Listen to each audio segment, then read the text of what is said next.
Sorry.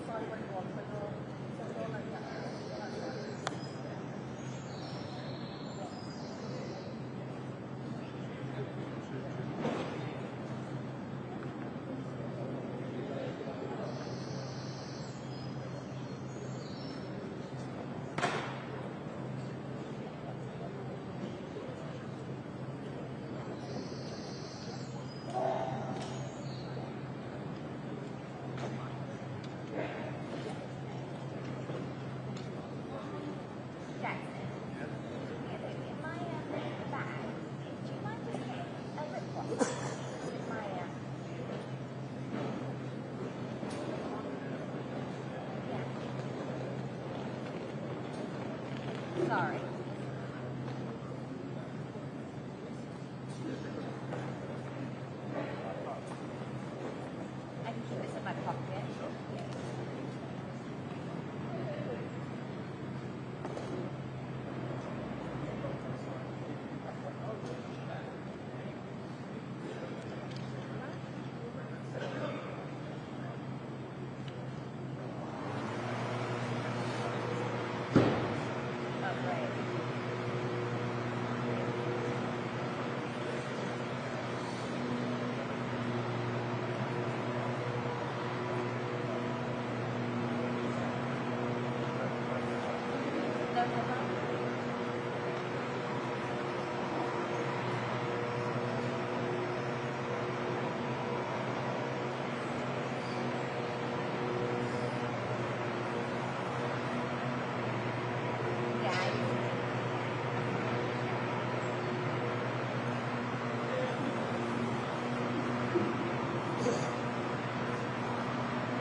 Okay, alright, well look, I'll just stay here.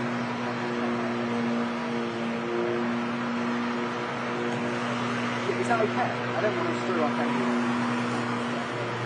I feel like this is one of those where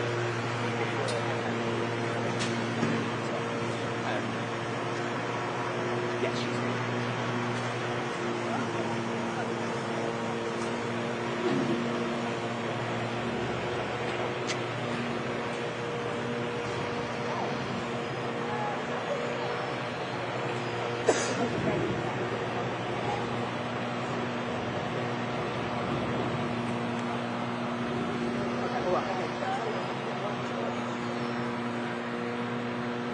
Hi, Fred.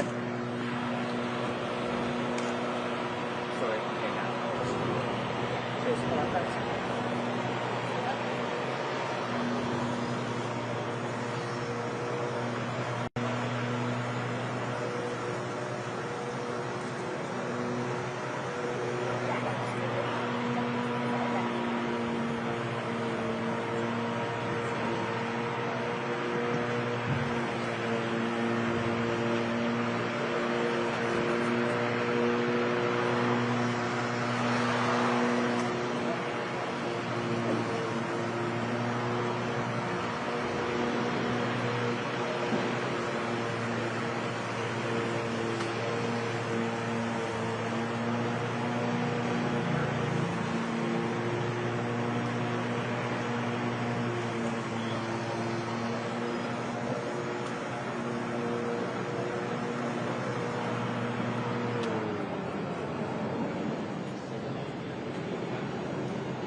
Blue trolley, anyone? TV?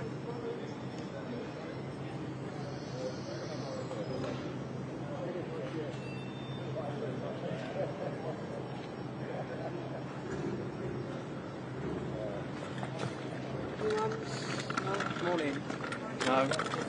Would anyone like a trolley? It's going spare, apparently. It's going spare.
I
have to, yeah. Is that a good shot? Is that a good shot? Not.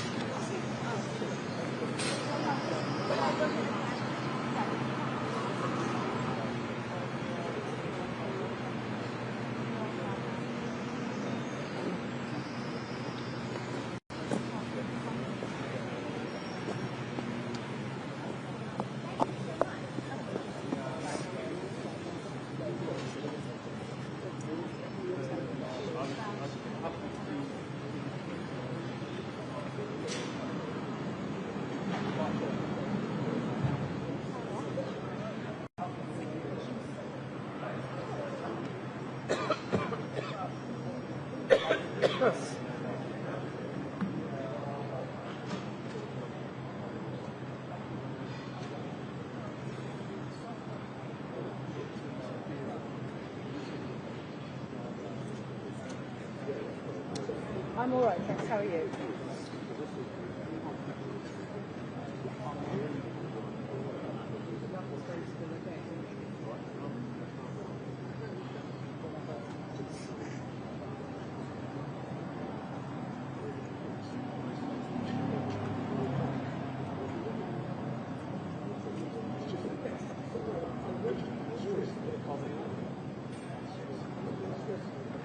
Yes, I can hear. Can you see me okay?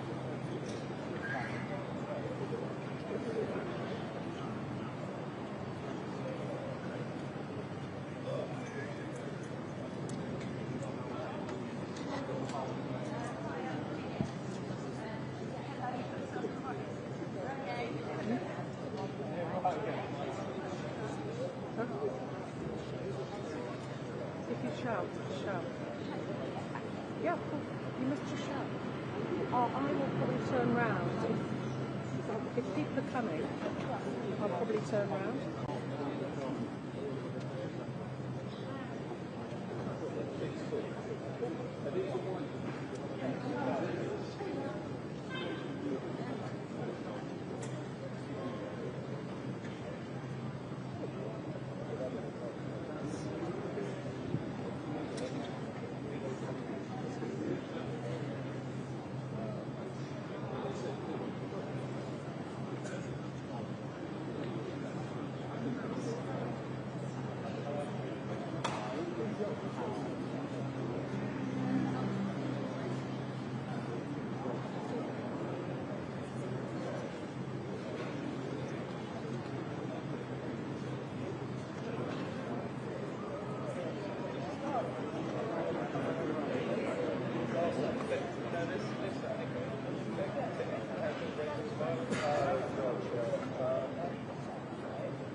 welcome to Downing Street and an almighty mess. Less than 2 years after the Labour Party won a majority, promising to stop the chaos, stop the infighting that had seen the Conservatives cycle through Prime Minister after Prime Minister.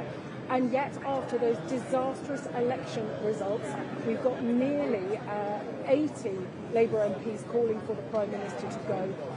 Some junior aides resigning, they've been replaced. But critically now, everything hangs on what the Cabinet does next. They will be arriving for the Cabinet meeting shortly. There is a massive wall of press here, and it feels like anything could happen. We know that last night the Home Secretary Shabana Mahmood called on the Prime Minister to set out a timetable for his departure. We know too that the Foreign Secretary and David Lammy, the Justice Secretary, also had conversations, so did the Defence Secretary.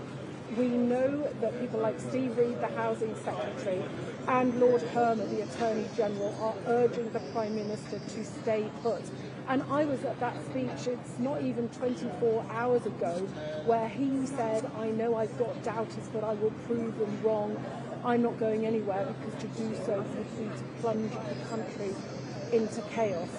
Frankly, it feels like the chaos has already arrived. The Cabinet are supposed to be talking about policy, about the King's speech tomorrow. I arrived here at 5:30 in the morning. There were marching bands coming down alongside St James's Park, practicing for the King's speech. All the roads around Westminster are closed, and yet the King might tomorrow might lay out a legislative agenda that could be becoming obsolete if the pressure on the Prime Minister gets to a point where he feels that he has to go. Now, Darren Jones, one of his key allies, has told other media this morning that the Prime Minister is listening to colleagues and talking to colleagues. He said, I cannot get ahead of any decision that he might make. He says that the majority still want him to stay, but that majority, if it exists, is pretty quiet now. I have spoken to people inside Number 10, people in Labour more broadly, who are horrified by what's going on. Even, in fact, the allies of some of the people that might like the Prime Minister's job, saying that they feel very depressed because nobody knows where this ends. Wes Streeting, the Health Secretary, has been very quiet. People on the Andy Burnham camp, Andy Burnham, the Mayor of Greater Manchester, the most popular Labour politician in the country, but one currently without a seat and so without a means back here and to the Prime Minister's job, pointing fingers at the Wes Streeting camp and saying that they are behind this, trying to accelerate this, so Andy Burnham can't get back in. Now, I've spoken to one of Wes Streeting's key allies this morning. He says that's absolutely not true. Says that the Health Secretary hasn't asked anybody to go over the top for him, hasn't spoken to the Prime Minister for days, but also said, look, at least the Health Secretary has been honest, because he said to the Prime Minister, I'm not going to start a challenge with you, but if it becomes clear that your position is untenable, then I'm ready to run. He is in pole position, but the Parliamentary Labour Party would likely go for somebody on the left. So in the absence of Andy Burnham, who might that be? Angela Rayner, she's still mired in tax problems. She didn't pay £40,000 in stamp duty. Ed Miliband, the Energy Secretary. Nobody knows where this goes, but the Prime Minister's position is hanging by the thinnest of threads this morning, and it feels like at Cabinet or after Cabinet, that thread could break.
the Prime Minister resign?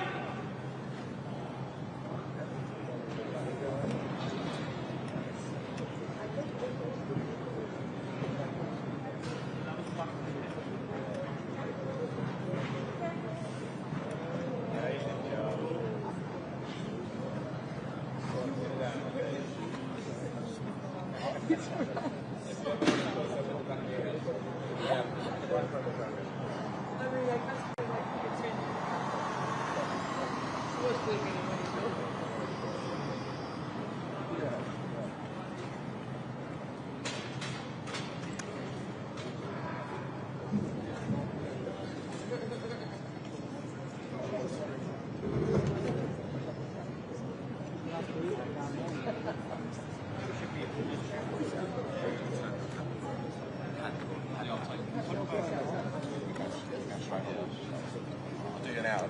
Okay, cheers.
I've never known it to be so before.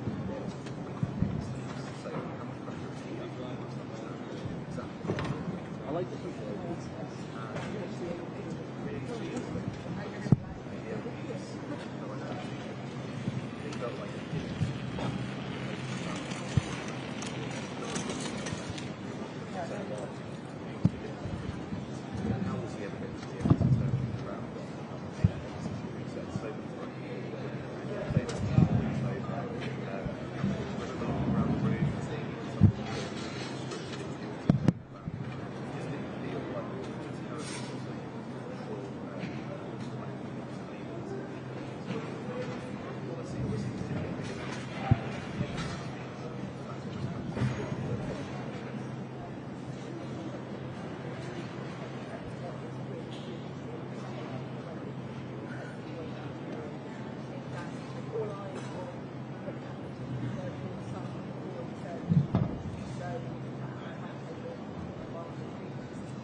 Quite, Nick, because it is entirely possible that even in the time he was talking to you, that things might have moved behind the black door here in Downing Street. You know, folk like me and you can occasionally, I think, be understandably labelled as being obsessed by the Westminster bubble, but it struck me that it was pushing that argument to its outer reaches of credibility for Mr Jones there to level that accusation this morning.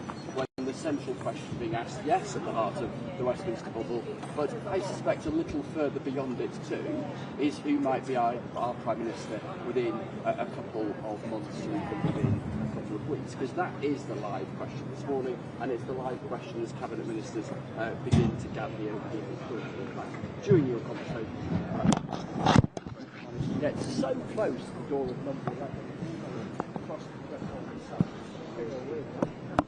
Rachel through her own and try and avoid too many shouting questions as she headed inside. There's plenty more, but the other Cabinet Ministers are either here pretty shortly.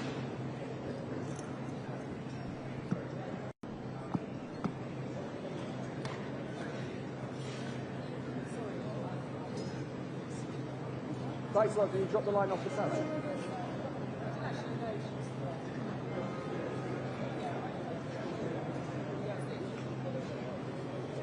Who's back of the head? Oh, right. Why does it not?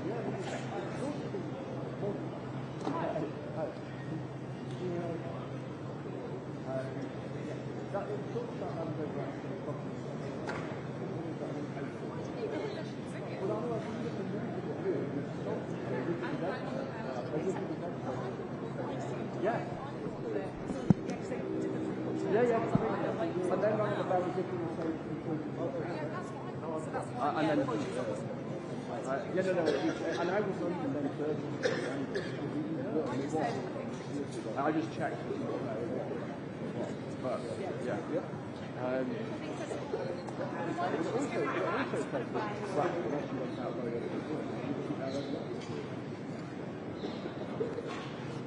But then that's probably a detail I could have been out. But yeah, no, exactly. Right, hello, hi, good morning.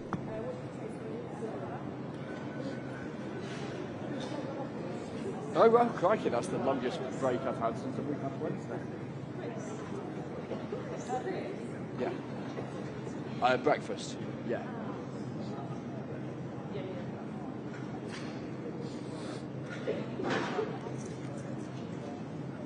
I'll have comms on and everything.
first class on, would you want to shop?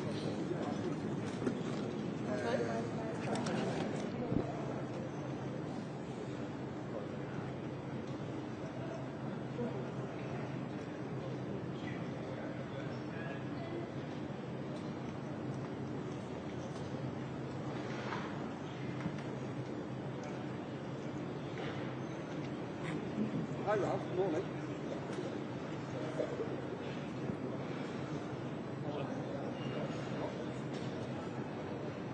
You did. You did? Yes. And it's entirely possible we get some arrivals during this live and I will go into shout mode.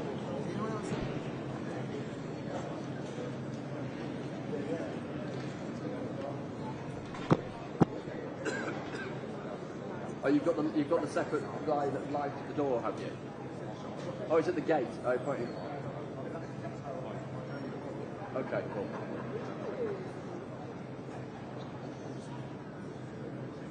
Henry, I'll do this breakfast set and then I'll spring out and use this back in.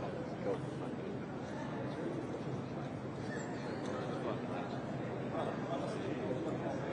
Tripping myself up, doing a bit of skipping, you know.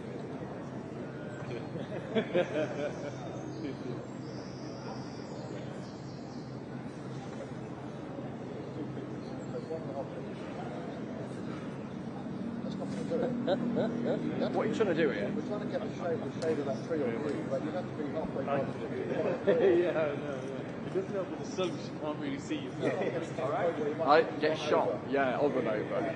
Or in That's, I know your game.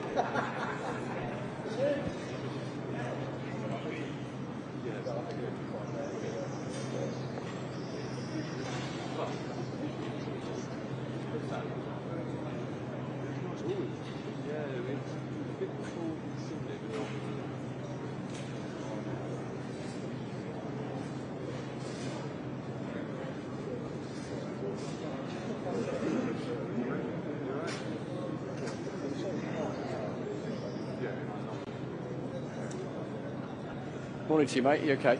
Morning, Chris. How are you? Yeah, good. You all right? Yeah. Good. Here we go again, eh? Hard work. Any further on this side? You're sorry? This side of the Well, yeah, no, well, exactly straight into your shot, you know. I'll do them both. I've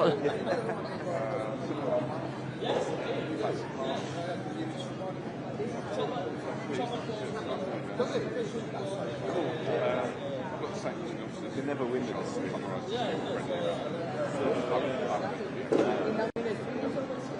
Probably just this one day and I'll get out of the way of this.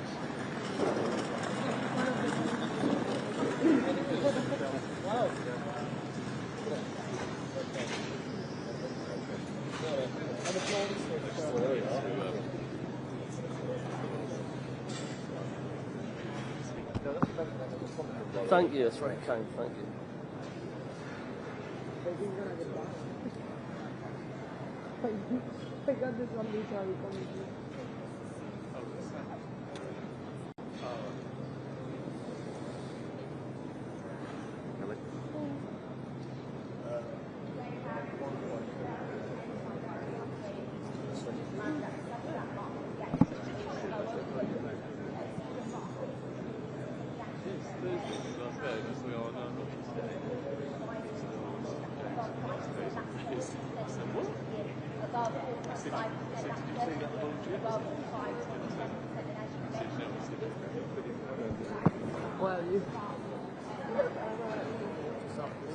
Yeah, like, only question is if you look at my left side of the space. You come back, mate. Can I close? Yeah, just bring the microphone with you. I'm just trying to see them and all of that. And just step forward maybe when Catherine's done a live thing. Yeah, yeah, that's fine. You've done no complaints. I'm working too. Yeah. Hello Judy, how are you? Nice. Yes. Arrivals and departures. Yes. Keith. Nice to meet you. Thank you.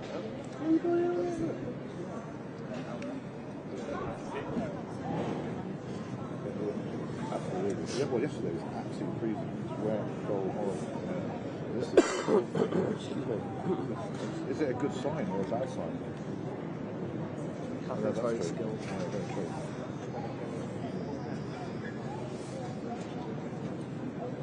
Yeah, I think that's a reasonable, likely trail ahead to the meeting that is forthcoming. I'm looking marginally distracted. This is arriving for a gentle shout in their direction as they pause and take a half step back.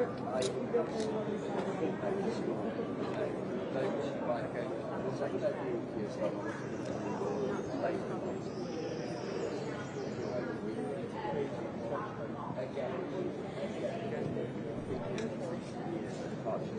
Theresa May, that was 6 years ago.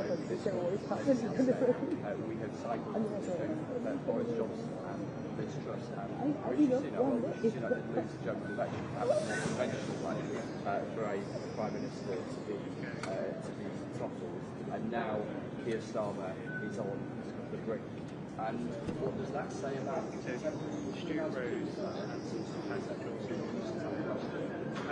reality is that here is and where those of the MPs have put on the doorstep, and in the end, that's how democracy works, isn't it? The views of voters channel into this postcode, and MPs react to that, and that's what we're seeing playing out today. With that meeting getting underway relatively shortly, and the Prime Minister's future hanging in the balance.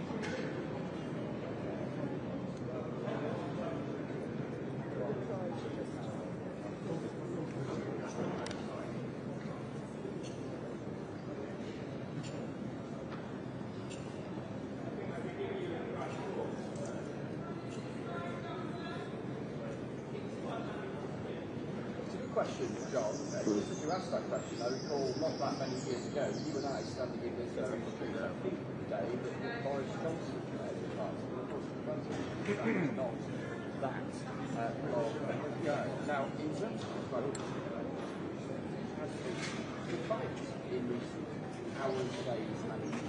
It is his view that the party toppling and then potential for a is massively destabilising and a great international and domestic problems, and without no doubt, Is that okay if they are going to write like me or All in a group. yeah, it's no, it's even worse because they don't write in group because they are writing the card, but it's one after the other, so you don't have even time to combine fast.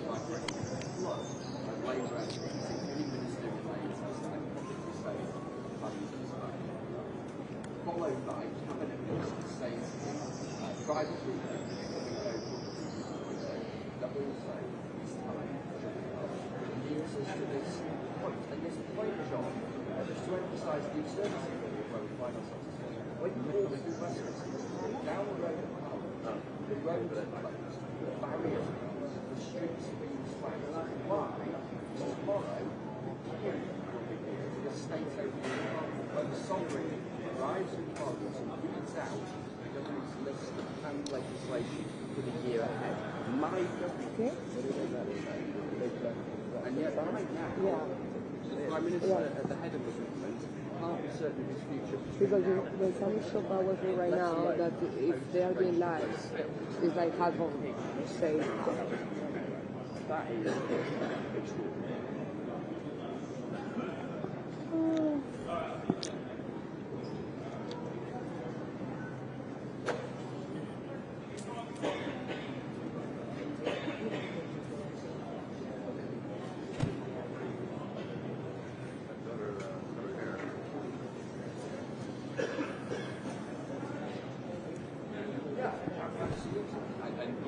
There will be an argument about what that says about the functionality of government. Can it continue to function during any period between now and potentially a new office? There will be an argument. There is an argument within the leadership perhaps about how long any contest should be, given that backdrop. Those who are keen on West Street in context to be the next Prime Minister, say get on with it, and you have those who are supporting the band, but at the moment, the Greater Manchester is not an area, so we can't do it. Yeah, of course. That was the best idea. Effectively saying, give it some time. People is like, they think that they are alone, right? Like, people... Both of those things are saying, Oh, I can't funny. timeline, but there is also that about the backdrop internationally, the reaction of the That's right. but then also a political argument raging on my phone and elsewhere this morning within the Labour Party about what is happening right now. Some people are deeply upset by the implosion of others what they say is they Should the Prime Minister resign, Mr. Lammy?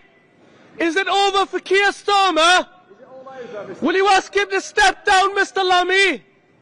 Has the Prime Minister lost the dressing room? Should he fight on, Mr. Lammy?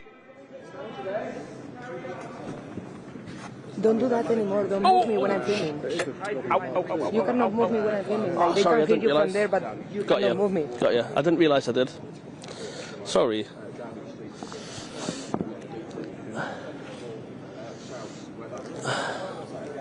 Because the camera does this if you move me. Like, if you touch me like this, the camera do. Yeah, got you. I'll have to just step back, I think, and just do it like this. Well, at least the sun is gone now. You don't need the sun. No, the problem is that you cannot see anything. No. Well, it's still there, but this... You want to look them up before. Oh, for fuck's sake.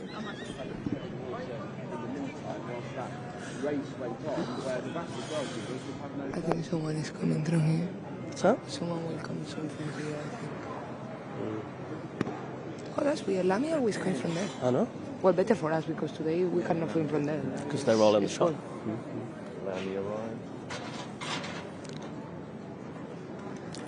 Who was the other with him? Oh, I don't know. Don't know, Luciano.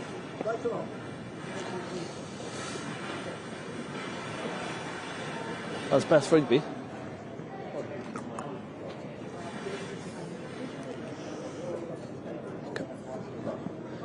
Everyone's got the same coats on, haven't they? Look, Catherine, The same Beth. what? Look, they've all got the same style of coat, but Yeah, different colour. it's like Fashion. Yeah, and that, it's yours as well. What? It's Am I like yours. fashionable? I mean, it's the same type of... It's like fashion, but at the same time it's warm. So I think that is the perfect coat to be on TV. I like Catherine's, the red. It's nice.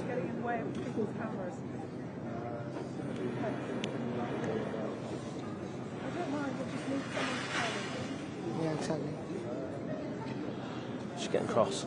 No, that happens because she knows that she's in the middle of cameras, you know, and it's like the most important today is the picture until Yeah. because it's what I told you, like if you are here they can hear you anyway. If they want to answer they will answer.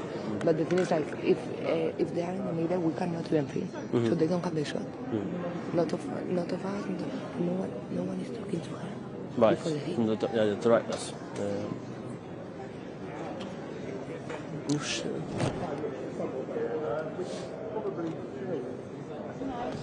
Right. Yeah, they biffed alive. So you're not having Biffed alive? Brendan Teller. What? Oh, they've So biffed, annoying. biffed They say alive. we'll take you at 22, and then they don't, and then they go, you know, and standing there getting you people shot for no reason. Yeah, Keith, jump in, mate. Jump in the front. I'm on Okay. at 9, Keith. Okay, fine. Do you have a space here? Yeah. Just move this a little bit This there. one? Yeah, and you can even stand here because that's fine for me. There's another car. Car coming.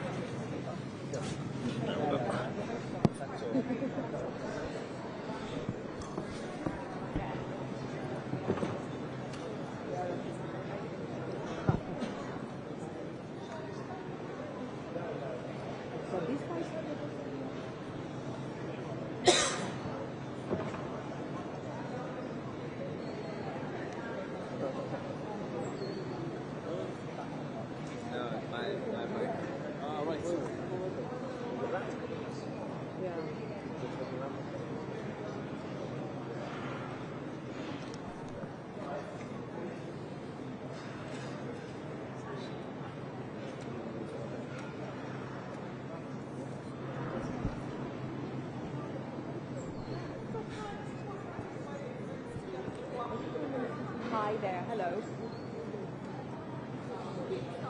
Yeah, here I am in Downing Street, waiting for ministers to arrive for the cabinet meeting, crucial cabinet meeting. Happy?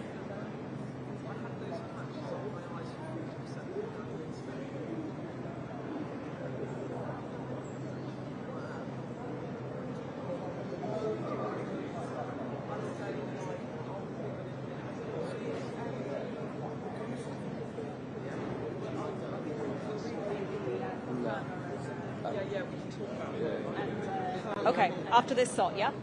So someone might go. Okay. Can Henry come and talk? Yes. Can Henry come and talk to me? Okay. So, hi, gallery. So I don't have Henry, for example, at the moment. I don't have Henry Settler at the moment. He's on the Today program. Okay. Understood.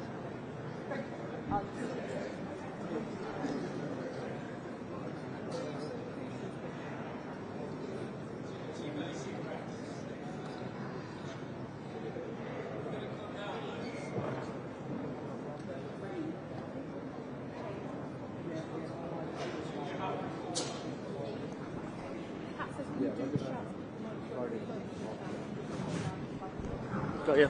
Yep.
Unless you're in the cars now.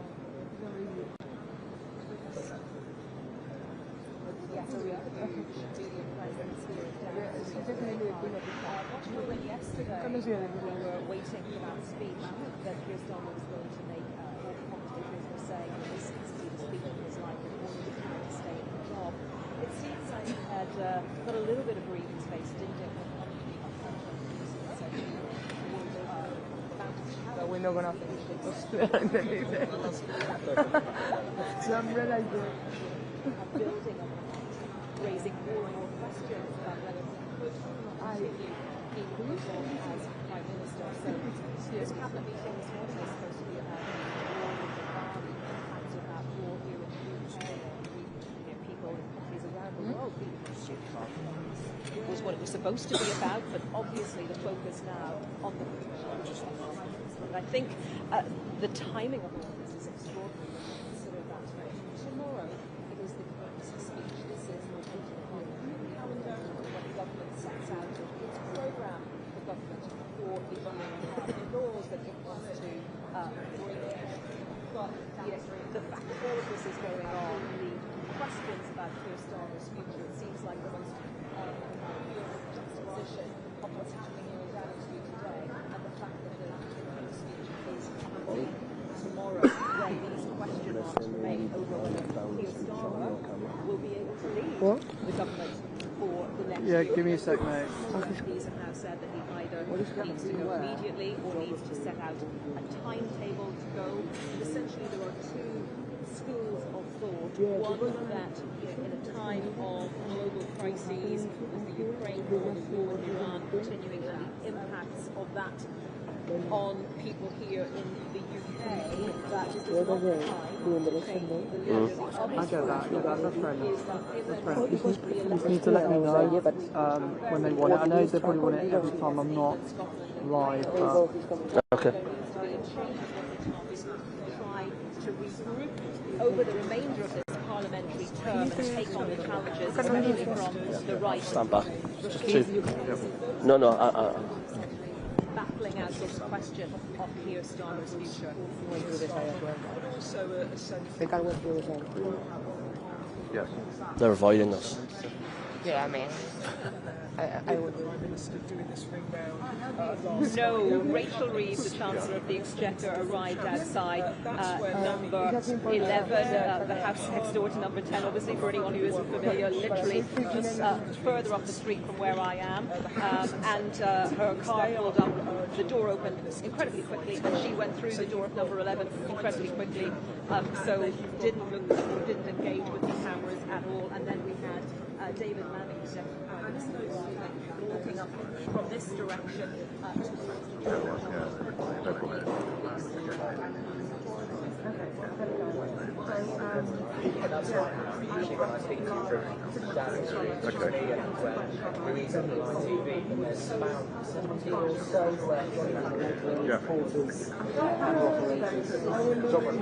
Yeah, no, it's fine. Yeah, no worries.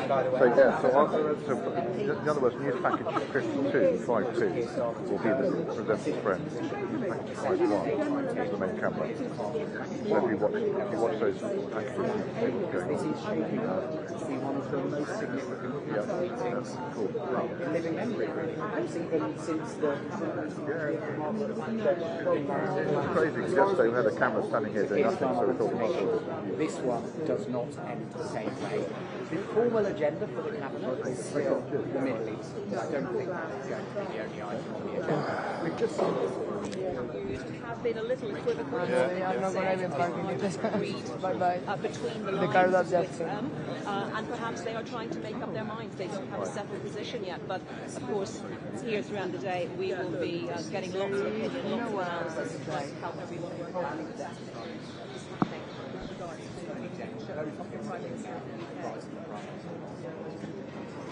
Oh, my parcel just arrived.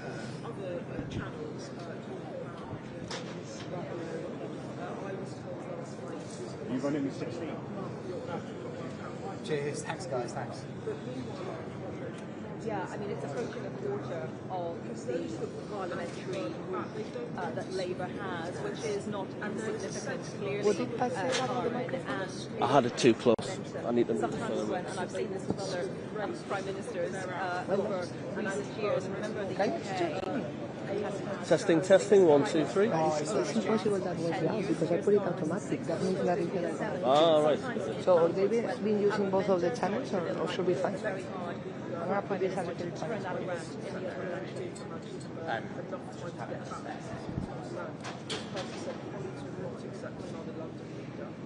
Because I got the internet mic as well, just in case. Yeah. So maybe that was the one. Great. Right. Yes. Yeah, no, that's fine. Well, once breakfast is done, then hopefully I'll have dinner. Hey, Joe, thank you very much. Exactly. Great. All right, thanks, Ali. Bye. Can you see the order queue now, Anita? Is it okay? Well, it's not up at the moment. And it is 9, yes. Okay, great. And there's no reflection? Great. I'm meant to be on breakfast. So we... Are we next to each other? Yes. Oh, fine. Okay, well, I'll dash. Yeah. Oh, sorry, I didn't realise we had to each other.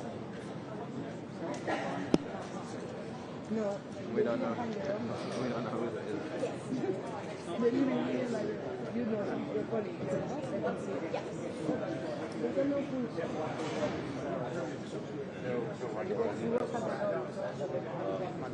going to put you in, Henry, so we can just see the president. Hey, there's nobody close to Yeah, exactly. Because they asked and no one said. I saw them coming earlier. It's either ITN or BBC. No, but I asked to ITN. So we could do that.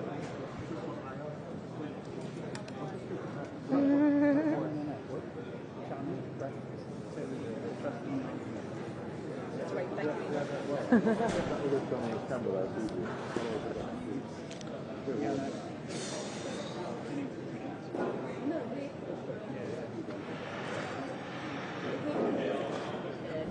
Yeah, so this would work.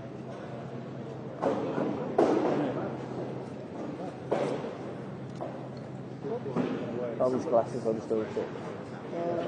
Very tight. Now, I can get them. Mine are really big that they fall sometimes. These ones sticking against my head, they hurt. They're awful. How many cameras have these got?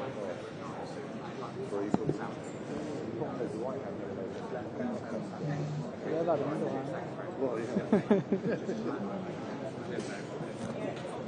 Would have been great if I had a spare set of step ladders. I can get you one. Can you? Yeah. Let me finish this. Yeah, that'd be perfect.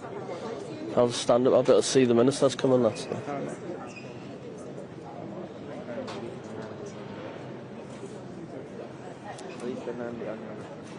Okay.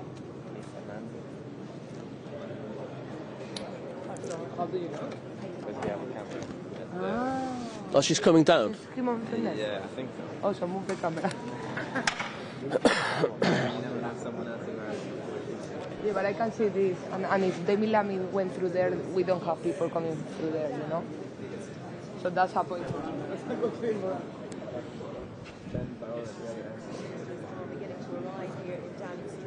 The land wagon.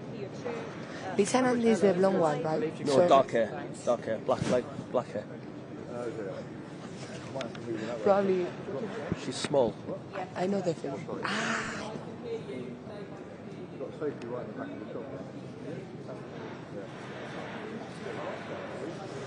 Hi. Am I doing live headline? Yeah, okay.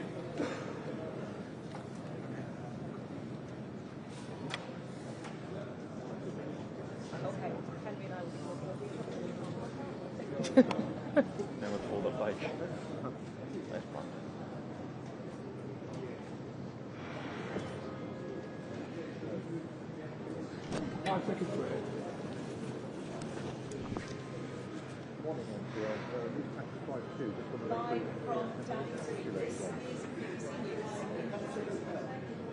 Only one question matters today. Is it over for Keir Starmer? On the Prime Minister as key ministers and dozens of MPs call on him to quit. They are the same channel? Yeah. Oh, fuck. Okay. Your MP's table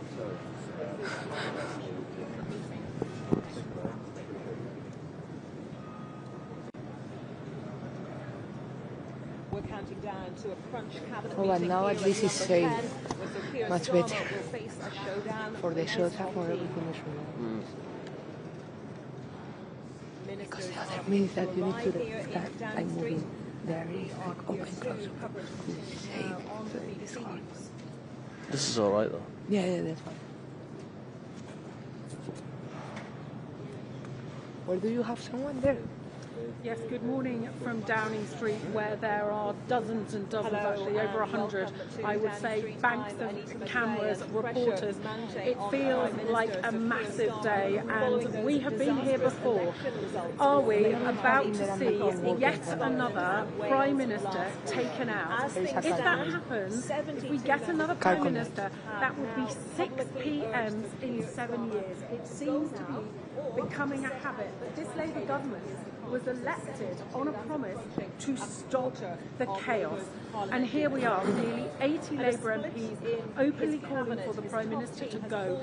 A civil war in the Labour Party. They are having a collective nervous breakdown, but there is no unity on what to do next. And I think all hangs now on this crucial cabinet meeting set to begin in the next half hour. Now, we saw Rachel Reeves arrive about half an hour or so ago, and went pretty much as close as it could to the door of the Treasury. David Lammy walked up. There was only one shout: is it time for the Prime Minister to go? We know that the Home Secretary, Shabana Mahmood, has told him that he should set out a timetable. We know that the Energy Secretary, Ed Miliband, has said similar. Previously, we know too that people like Lord Hermer and Steve Reed... Should the Prime Minister resign, Minister? Is it over for Keir Starmer? Will you ask him to step down, Minister? Darren Jones. Is it time for the Prime Minister to go? Do you have confidence in the Prime Minister?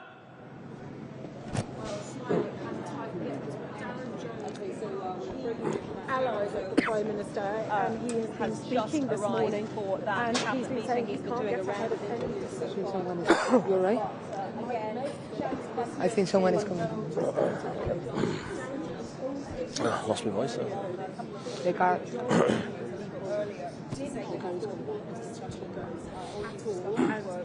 I've spoken to people in Downing Street and people more broadly in Labour who feel very sad and really quite depressed at what is going on. I'm very worried at what is coming next, because the Prime Minister said yesterday he's not going anywhere because the country will be plunged into chaos. And it feels like we're already Was it this car? And he went walking? Because with this woman I cannot see anything.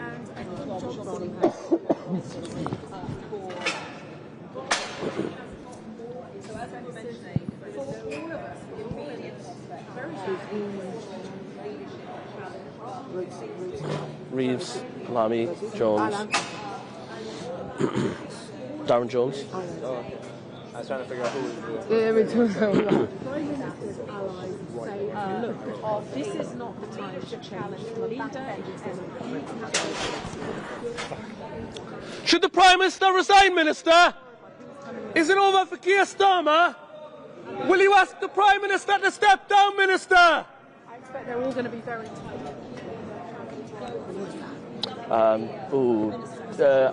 Alexander, someone Alexander.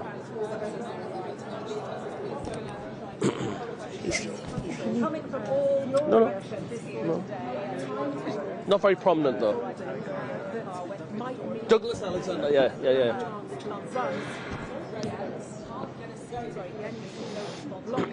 Pointing the finger at the Health Secretary, but I was talking to one of the Health Secretary's key allies this morning. He said that's categorically not true. That's right, Sarah. I'm sure I have to break up the shower cabinet. Anybody to go over and talk for him. Journalists, camera operators, resigned last night. And he said, look, where Footy has been honest, he's told the Prime Minister some time ago that he won't launch a challenge, but if the Prime Minister's position becomes untenable, I don't know how they done he is ready. So he said, at least he is being honest, because plenty of people would like the Prime Minister's job. She has seemed to fall behind Anti-Burnham. She said twice in the last couple of days that he should never have been blocked. The trouble is, he isn't here. Things could very well run away, and it is just quite disappointing. Labour don't do this. Labour don't get rid of Prime Ministers very often, and they don't get rid of them, so we are in uncharted territory. Except for the fact that feels like I don't want to do it now, but what he is, I'm going to do a video for him because it's so funny to see all of the people here. About 100. Okay? Yeah. I have a feeling of deja vu being here on other days like this, and here we are again. And also, when I got here at 5:30 this morning, all the streets are closed because it's the King's speech tomorrow, laying out the government's legislative agenda for marching bands at 5:30 on St James's. This tall guy, Keir. And here we are, and we don't know whether the Prime Minister today will decide to announce that he's going to set a timetable to go, or whether he will be carrying on. Let's see who's come out after Should the Prime Minister resign, Ministers? Is it over for Keir Starmer? Will you ask the Prime Minister to step down? Has the Prime Minister lost confidence in the Cabinet? Should he fight on, Ministers? Smiles, all very How allegiances, Liz Kyle and Peter Kyle, the mood is very bleak over the course of this week, because it is widely expected if, let's stress again, he's doing very speech that Nigel Farage will let down on the platform vote for get Keir Starmer out. Some in Labour are saying, what are we doing? We're literally gifting this. ultimately ends up back.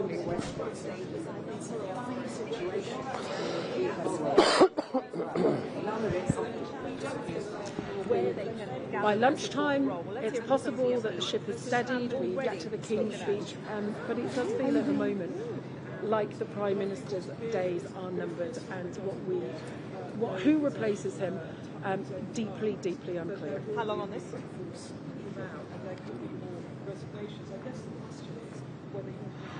Yep. Yep.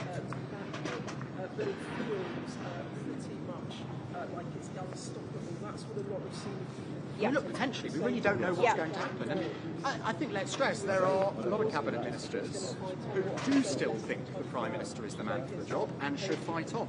Two of the first cabinet ministers we saw go in for this meeting were David Lammy, the Deputy Prime Minister, you really couldn't make Lord this up Herman, if Richard you were Herman, writing the Attorney a plot General. for Well, some David Lammy was in there drama. yesterday. It would almost and seem while he did discuss too with the ridiculous Prime Minister, we understand to be true. Now, we predicament that he always finds knew himself that the local elections and the elections in Wales and Scotland were going to be the point of maximum danger for the Prime Minister. But I think the feeling was that probably Labour wouldn't move because there was no agreement on who would take his place. Whatever happened to look before you leave. Now, we had Catherine West, that backbench MP, saying to the Cabinet the other day, get your act together and move against him or I will. She then said she hadn't even looked at the rules. Then she sent out a letter yesterday calling for a transition in September. Then she went, oh, actually, that was a typo, and then by September. It is of chaos. The markets are not liking this. Borrowing is getting more expensive, and who is running the country? We have a country that since the financial crisis, we haven't had the growth. Public services are not good. We're paying more tax than ever. People feel that things are not working. They voted for change with Labour. Less than 2 years on, people are thinking, you haven't brought the change. There's two pieces of code applied in Wales. Is the country increasingly becoming among the 70 or so Labour MPs It's who have such a mess, and there's no clear way out. There's no clear good options at this point. orderly transition. Have said they want a swift transition.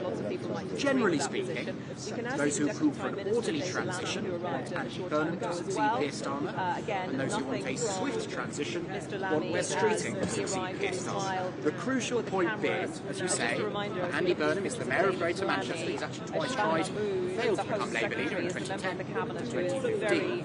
But he is not currently a Member of Parliament. He left Westminster to become Mayor of Greater Manchester back in 2017. Andy Burnham would have to go, and I'm not sure if we can willing to give up their seat for him. He would then have to get selected to be the Labour candidate. Embarrassing for the King, reading out an agenda which is likely to be null and void, because whoever comes in, they are going to want to change things, aren't they? If it's Andy Burnham, he's got all sorts of plans that will involve a lot more spending. He previously said don't worry about the bond market. So I think, like Rachel was saying, we absolutely have to worry about the bond market because the cost of borrowing is $100 billion a year just on the debt increase. It's not in a good place. Angela Rayner is Ed Miliband. What would he do? He accepts he doesn't want to There will be argument if there is a leadership election. It's got to happen last week. We cannot get back. And again, if there will be a large number of furious feeling that this has been some sort of stitch-up. There's no guarantee that West Streeting will be allowed to remain in power before the next election. So for a party, we heard, didn't we, the grown-ups are back in charge. I was looking at the speech that Keir Starmer made when the general election was announced. I was in the room. Should the Prime Minister resign, Minister? Is it over for Keir Starmer? Has the Prime Minister lost the dressing room, Minister? Labour Party arriving again, no comment yes, to the as you say, cameras, sir. and they're very pictures of smiling or Peter Kyle and exist. Kyle smiles before the cameras yesterday.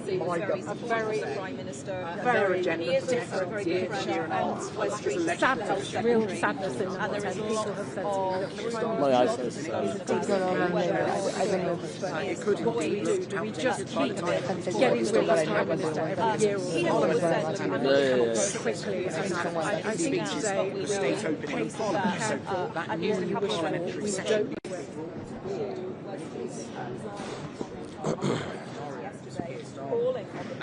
And it is really uncomfortable time. And it also speaks to, I think, one of the big questions that hangs over this question of leadership. For those Labour MPs who want to change the some of them believe I'm not fit enough, honestly, I'm not. to get to this point. I thought it was very interesting what Jonathan Hinder, Red Wall MP, said last night, he said that the Prime Minister had never really done so well cross with the Tories. Now look, the Prime Minister did make the Labour Party not scary as people like it had been under Jeremy Corbyn, but actually they got this big majority, but wafer thin. They actually got about 500,000 less votes than Jeremy Corbyn got back in 2019 when they had the worst results since 1935. So it's where those results get found. But I would say, so nearly a year ago was the Hague summit, the NATO summit, where I first asked the Prime Minister if he was confident of leading Labour into very interesting election. The reason I asked that was because of the welfare rebellion and absolute fiasco.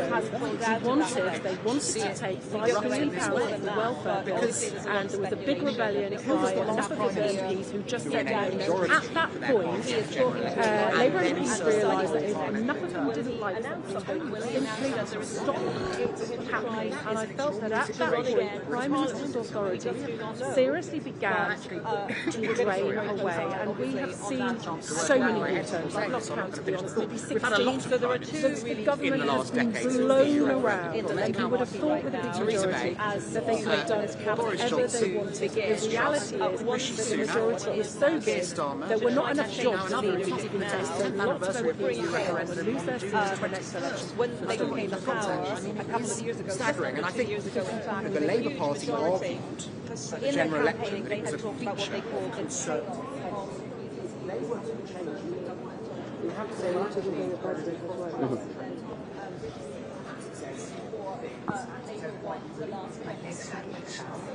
My feet are cold.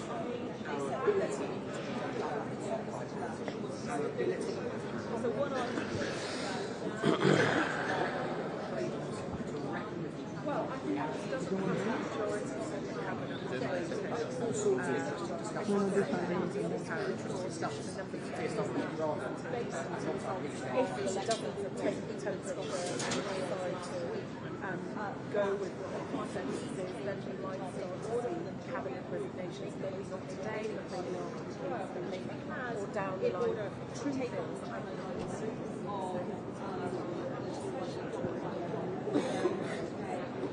Well done. It was impressive.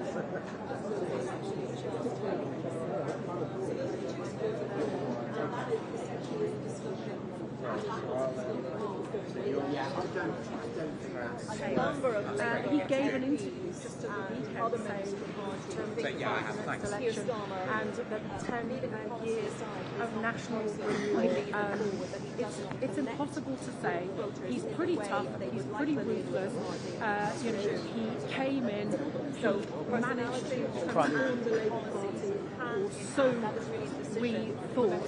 But since he's come in, he seems to have been blown around as being repeated churn in number 10, so many chiefs of staff, heads of communications. We've had the Peter Mandelson debacle, and it does feel still that all he says is just like your people. It's not quite clear still what the Prime Minister believes, what he doesn't believe. He says something at one point, then down the line he says something different. To give you an example, on the two-child benefit cap, the government came in adamant that it was not affordable to lift the two-child benefit cap, and there was a rebellion over that, and the Labour Party took the whip off a whole load of Labour MPs who rebelled. Fast forward a year or so, and they decide that they will be able to afford it, even though the economic picture is still really, really bleak. And now they are championing that as one of their greatest achievements. So there is a lack of consistency. And I thought no one I'm getting out of the car. Apologies, I'm a bit distracted. I see all the cameras move. Oh, someone is about to come out through the Foreign Office. Let's see who it is. Basically, people come up the street from Downing Street, what I can see, or they come through just behind the cameras.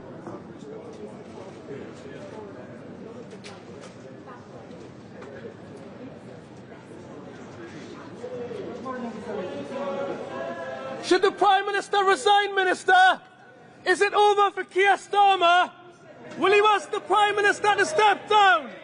Has the Prime Minister lost the confidence of the Cabinet? Steve Reid, again smiling, but he is one. Someone else is coming. Should the Prime Minister resign, Minister? Is it over for Keir Starmer? Should he fight on, Minister? Should the Prime Minister resign? Noisy Downing Street. We've just seen a couple more ministers arrive. It's been Stephen Bannon. Two of the Prime Minister's loyalists. We know that Steve Reid, the Housing Secretary, was talking to the Prime Minister last night and urging him to hang on. Lord Hermer, the Attorney General, also a key supporter of the Prime Minister. And Pat McFadden has been as well. He's been wheeled out on so many morning rounds, safe on broadcast. But even he, in the last couple of weeks, has started to seem like it's becoming harder for him to keep insisting that all is well. All is very clearly not well. The problem is, what does Labour do now? Maybe Shabana Mahmood. It's round there.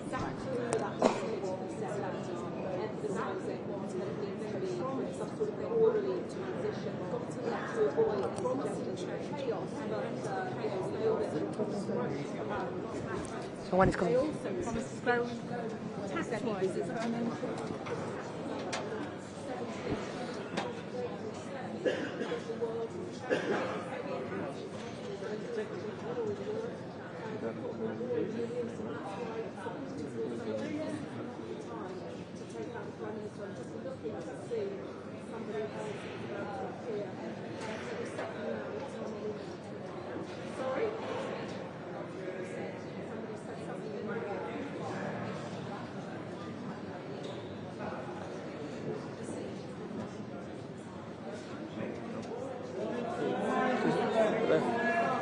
Should the Prime Minister resign, Minister? Is it over for Keir Starmer, Minister? Should he fight on, Minister? We are waiting. There's one coming down that way. Which one? It's Joe Stevens. Should the Prime Minister resign, Minister? Is it over for Keir Starmer? Has Keir Starmer failed Wales, Minister? Should he fight on? So, we... Who? I think the shouting at us we have... fallen to one individual in the media camp here as we all look around and don't Yes, well, we don't know about John Healey, but there are mixed reports. What John Healey said, what Yvette Cooper said last night as well.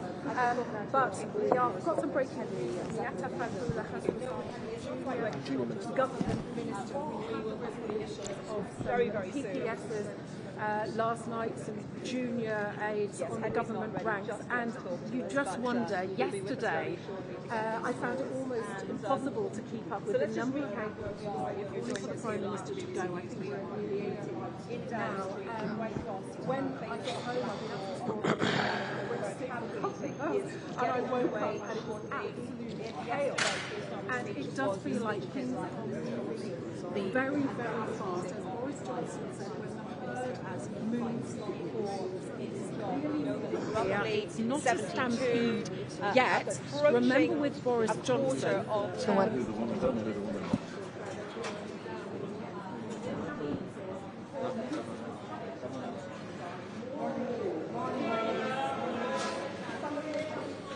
Should the Prime Minister resign, Minister? Is it over for Keir Starmer? Will you ask the Prime Minister to step down? West Streeting, do you want to be Prime Minister? West Streeting, are you measuring the curtains? Do you want the case to number 10, Mr. Streeting? A car.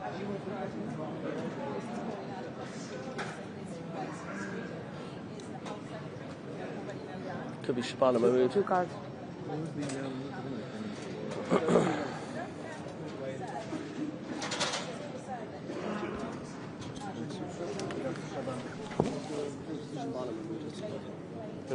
No, the one who just came.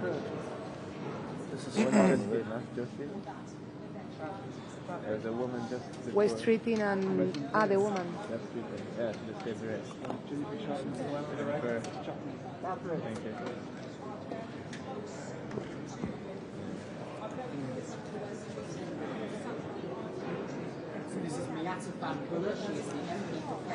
you. John Healy. John Healy. 10 minutes ago, 8 minutes ago to be precise, she was a minister. Should the Prime Minister resign, Mr. Healy? Is it over for Keir Starmer? Will you ask the Prime Minister to resign, Mr. Healy? Do you have confidence in the Prime Minister? Should he fight on, Minister? The weight of the meeting is about to take place. We're streeting there. Walked in.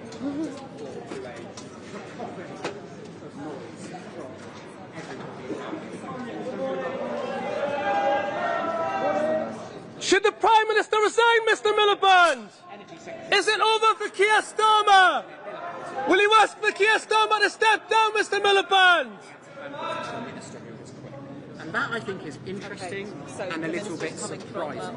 The resignations which came from the junior activists were generally seen as coming from allies of West Streeting, the health sector, on the right of the Labour. That's not where me 6 minutes.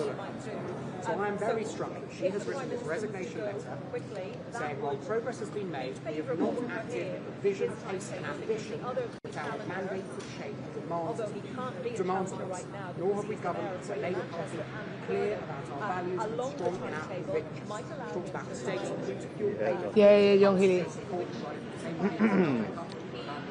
I'll take a look at you now. Thank you. She says the message on the doorstep was clear. It's only 5 minutes they've got to be in. They've got all be in 5 minutes. It's 9:30 starts and so.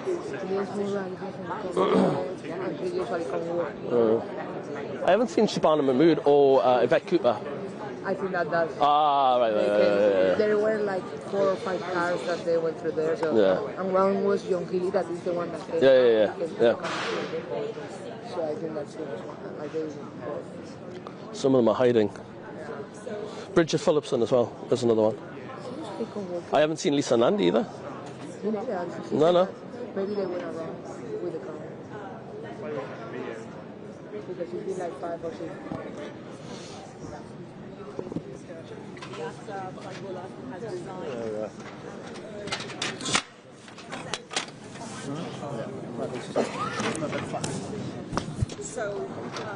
That'll be easy. I can't see it.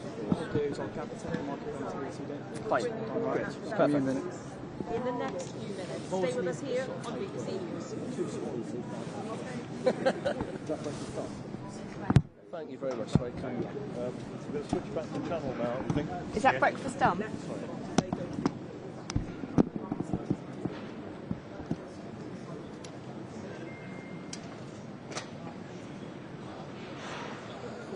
These are great for departures.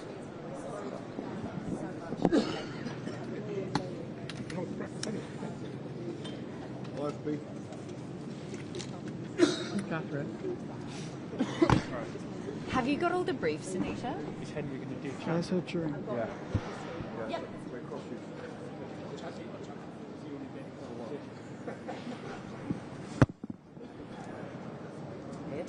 Yeah. Okay. Sorry. Anita, can you The camera, that's back on perfect record. Still got safety in the shot.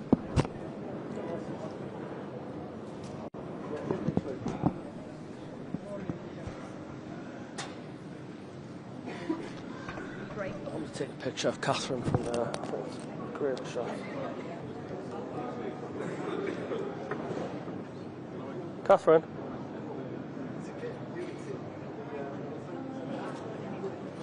I'll send you the picture.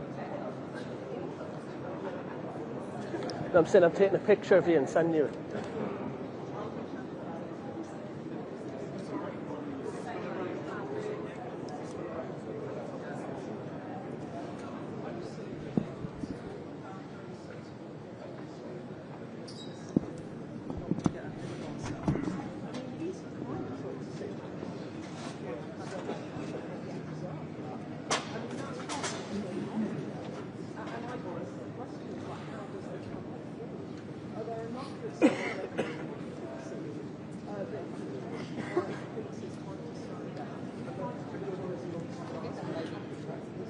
More or less.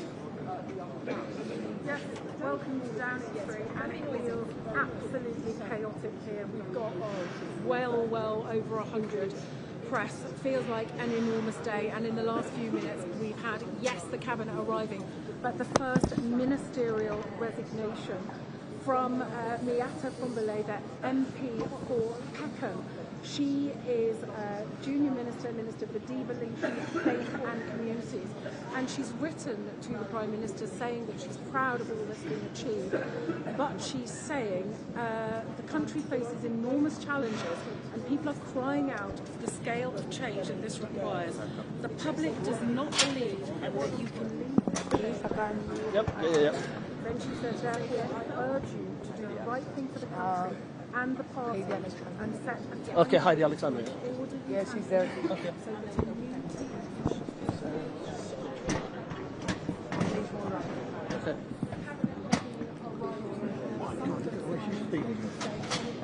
Ah, James Murray, yeah.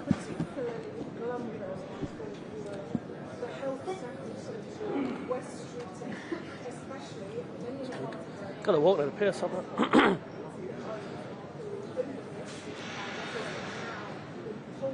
Should the Prime Minister resign, Ministers? Is it over for Keir Starmer? Will you ask the Prime Minister to step down, Ministers? Do you have confidence in the Prime Minister? Should the Prime Minister fight on, Ministers? Yeah, booming voice, mate. Thank you. Honest and saying that he's ready to mount a challenge if the Prime Minister can't stay.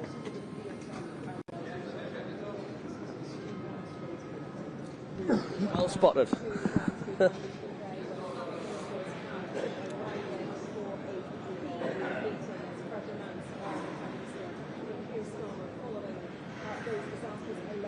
Maybe someone else, like one or two. It's 9:30, so they're late, if it is. And is there only job? Ah, right. Fair enough. They got the skills today. What, sorry? Yes.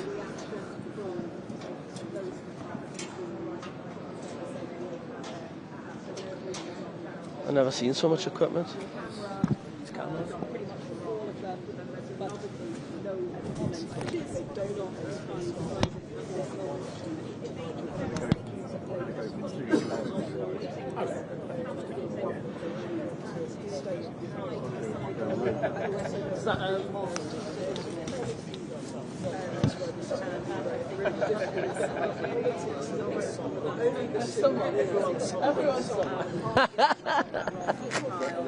That's what we were saying earlier, like, what they might think when we Smiles.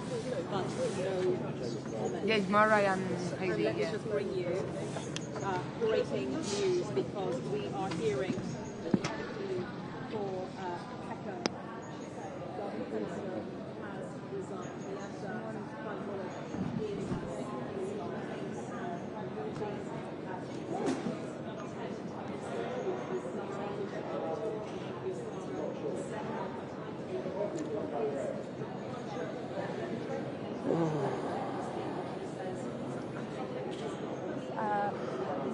John some PPSs last night, some junior aides on the government rank, and it does feel like things are moving. Remember when Boris Johnson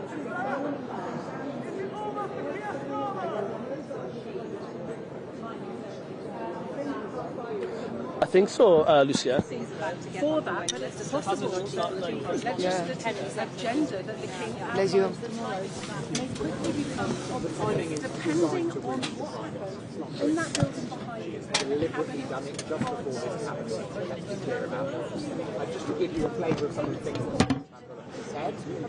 She has said we have not acted with the vision, pace and ambition that our candidates demonds of us, nor have we governed with the Labour Party clear about our values and strong in our aspirations. Transition so that the new team can deliver change. Let me just give you a bit of biographical information and then why this is really interesting. Biographical information, the MP for Peckham since 2004, an economist who was seen as a real rising star when she came into Parliament. Why this really matters is that the Yatza Fambulla is not on the right of the Labour Party. There was a claim yesterday, sworn out by some of the Labour Party resigning from the junior positions, Parliament tried to split and so on.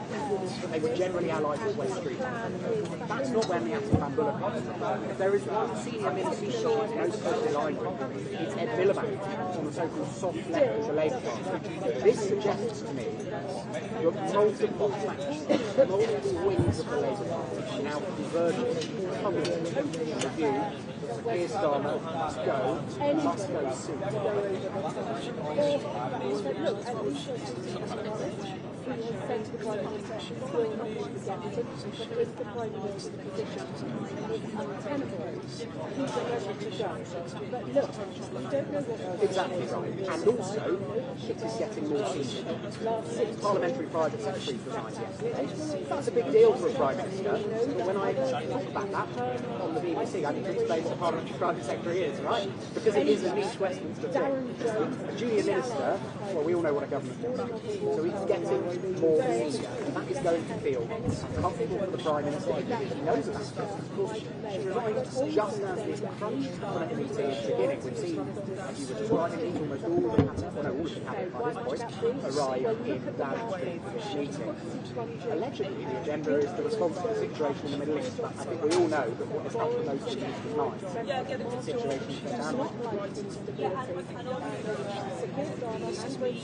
This is really already in a difficult world, dangerous world, civilians are rocking the country again, much worse, war in evaporation, it's really time for change. People in number 10, they feel incredibly sad and say, look, the Prime Minister is a decent man, but it feels like the herd. It's important to reflect that there are a lot of Labour MPs who just feel that this is frankly mad. Nobody knows what comes next. Andy Burnham, maybe doesn't have time. Angela Rayner, she still owes £50,000 in stamp duty. We hear that investigation. Ed Miliband, Keir, is a Scotland or somebody else who might throw his hat into the ring. We don't know where it's going. All the talk of an orderly transition, there is no agreement on what might happen. Did you get everything you needed? Yeah. Good man. You're a legend. Thank you very much. Top man. Thank you, Lewis. Cheers. But for a year now, his authority has been hanging by a thread, really since that welfare event. He tried to make cuts to welfare spending, actually really slowly increasing.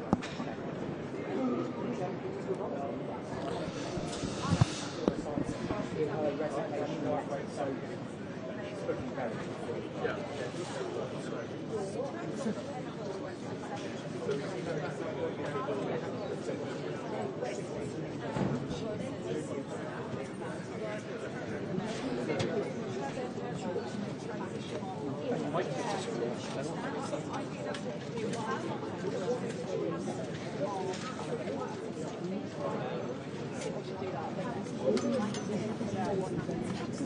Clearly, that is a massive part of it, but they disagree on what the timetable should be. They disagree on what the Prime Minister, and we have to do it now. The trouble is, look before you leap. We don't know what follows. Nobody knows what follows. And the Prime Minister, well, let's see. I mean, he was adamant yesterday that he wasn't going anywhere, so he's not going to plunge the country into chaos, but it feels like the chaos is already here, and it feels like... Yes, they are. They are indeed. Good. You can go to the toilet and breathe. Yes. We should have heaters. I would like a heater and a coffee machine and all of that. Of course, I'm delusional, but I like it.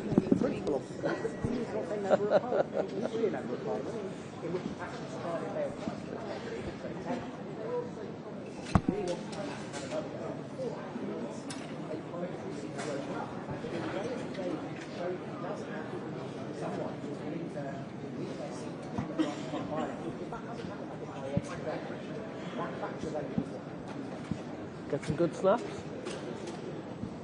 Be enough? Is that a light? No, it's just a...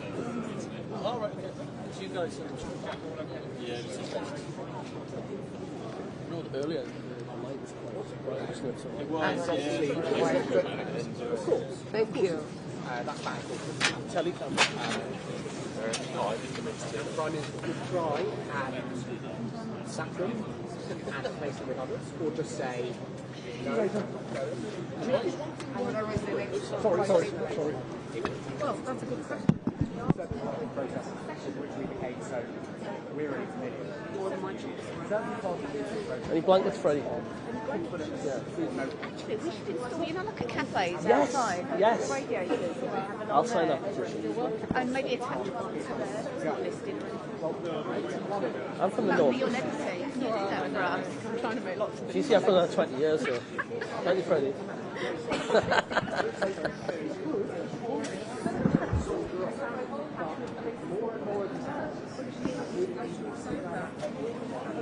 It's all just like tucking together.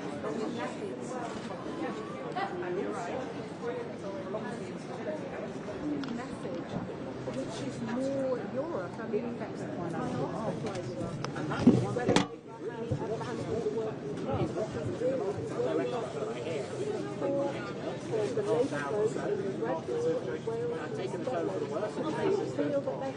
This is happening, and the shouting is happening around us for a reason.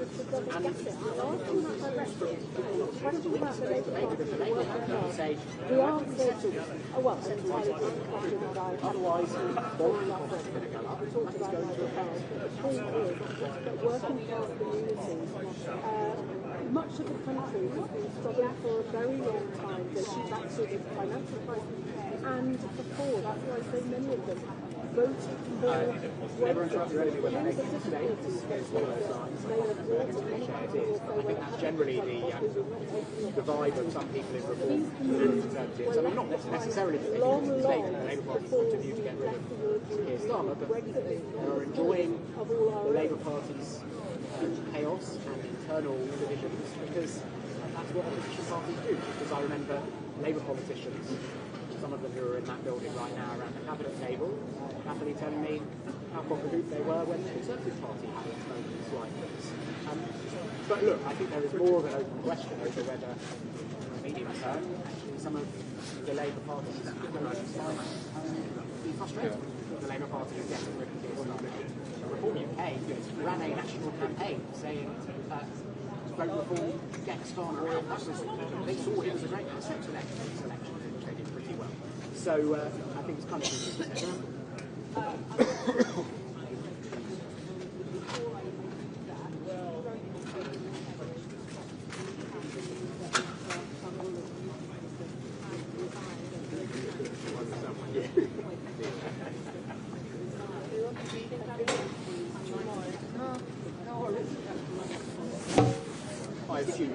I assume so. We had in the past in other political parties, but also we saw yesterday when one parliamentary secretary run down and just resigned, they were followed by several others in what appeared to be roughly coordinated. I'd be surprised if I say I'm going to go number 9. especially if Sir Keir Starmer emerges from that cabinet meeting, doesn't at least the second time maybe change.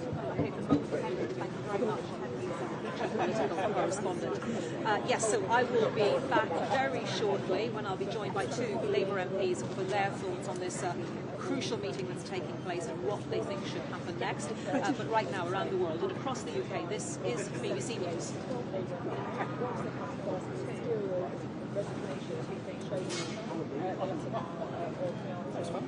Thank you, that was a really good chat. Taking lots of time to do that, that's good. Cheers. I'm just going to quickly check. I feel like I've got something. Yeah, that's right. Yeah, how long have I got? Sure. I thought I saw something stuck to my eye. You can see the pollen floating around here. Yeah, I know. I gave them a mark. Slipped down to move Sophie and put it down where she was. She doesn't want excuses. Emer, if there's anything urgent here or anything coming up, will you wave your phone at me so I'll know to look? Yeah?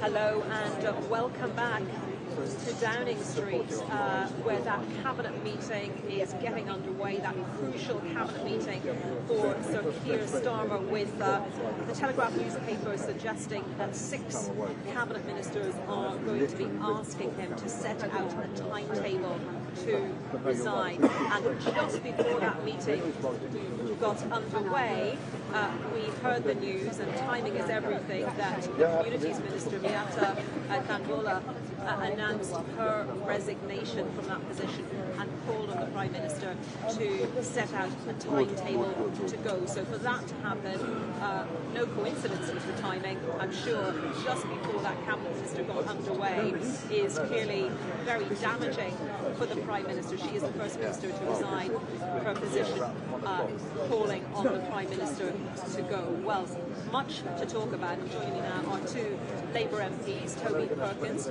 who is the Labour MP for Chesterfield, and Paulette Hamilton, who is the member for Birmingham Erdington. Thank you both so much for joining us in BBC News today as this cabinet meeting is taking place. Behind me here in number 10, everything at stake really for the Prime Minister, his political career, his leadership of the party and the government. Toby, you are supportive of Keir Starmer. Do you think, given everything that's happened over the last 24 hours, that he can stay on?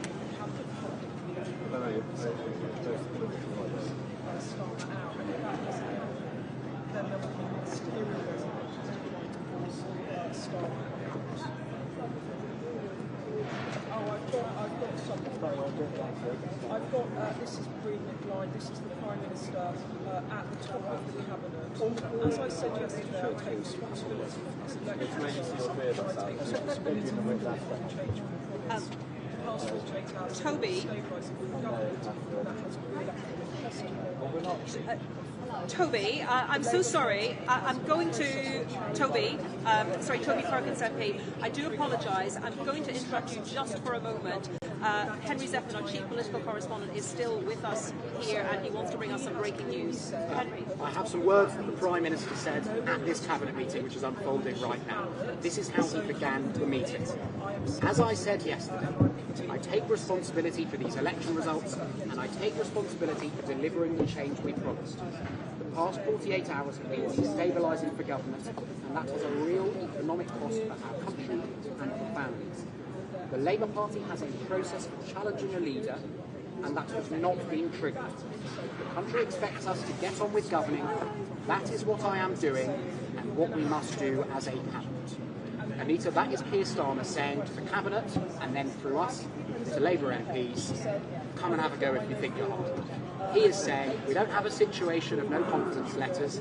He's saying if you want to get rid of me, 81 of you need to back an alternative candidate, and they will have to fight me with the Labour Party membership. That is the message, and it is a tough message that the Prime Minister is trying to convey this morning. There's fighting talk, and I was talking earlier about the two of the store, about whether he should go or whether he should stay, and those who want him to stay are really saying that this is very chaos, when so much attention needs to be paid to the economy, political demand, etc. Change the leader now would be damaging, so he is leaning into that argument. He is, and that was not a given the amount of pressures the Prime Minister has come under, including from his Home Secretary, Shabana Mahmood, last night, from more than 70 MPs publicly. I mean, I think really this is a message directed, in terms of that cabinet meeting, given it was delivered at the cabinet table, for one person. Wes Streeting, the Health Secretary. We know, and the Prime Minister has known for some time, because Wes Streeting told him this 6 months ago to his face, that Wes Streeting has been ready been preparing should a leadership election take place. This is the Prime Minister saying, I'm not triggering that leadership election by resigning. You're going to have to trigger it by resigning. You're going to have to trigger it by coming for me.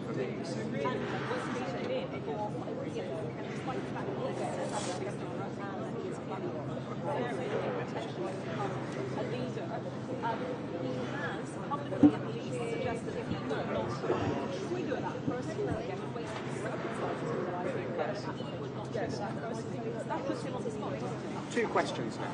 One, will Wes Streeting change his approach? Will he take the bait, essentially?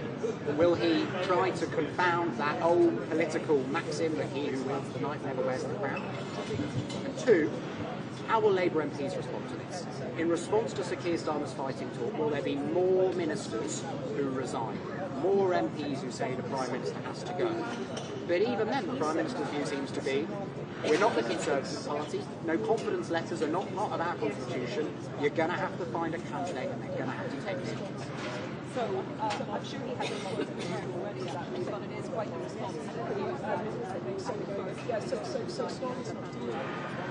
Yeah, I mean, I think he'd have been saying that anyway. He may not even know that Miatta Van Buller resigned, but yes, absolutely, and it will be fascinating to see whether more ministers resign. Of course, what we also can't know is how the Cabinet responded to those words. And funnily enough, I don't think Downing Street are going to be circulating the responses of the Cabinet Ministers in the same way they've circulated what the Prime Minister said at the start of the meeting. So that's going to be a reporting job that we will do over the course of the morning. But look, I mean, I don't know. I don't know whether a Cabinet Minister right now is responding by saying the Prime Minister, you've got it wrong, you've got to go. I don't know whether they're all doing that weird political thing and banging the table in support of him. Who knows, Anita? It is fascinating. It is, Henry, clearly from a psychological perspective, this is the Prime Minister trying to head off any waverers, any doubters, any members of the Cabinet who are thinking, I'm not quite sure I might be leaning one way, I might be leaning the other way. He's just trying to say,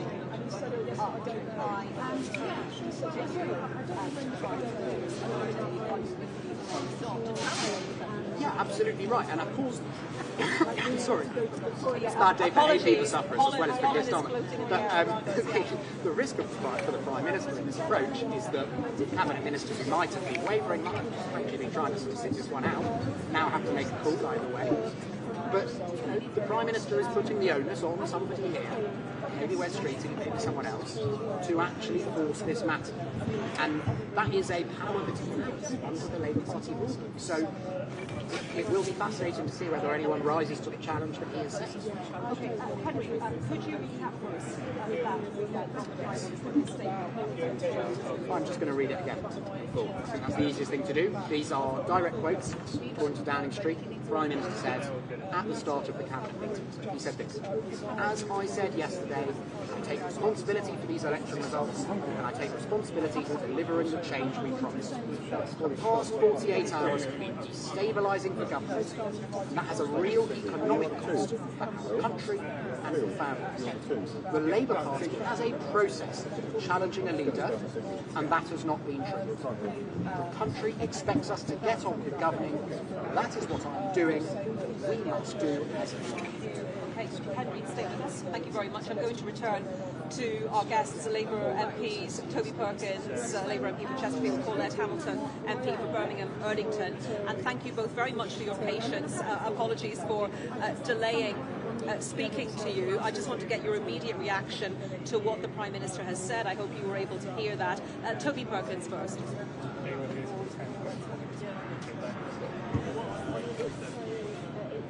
Yeah, okay. I'll get up. Holly's gone to the toilet, but I might be able to just have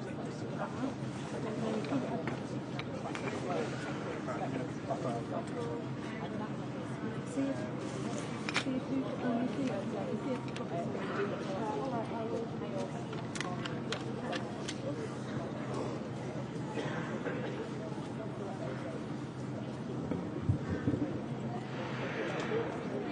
Well, would you manage to? They want to come to me now, and Ollie's gone to the loo. Yeah, no problem.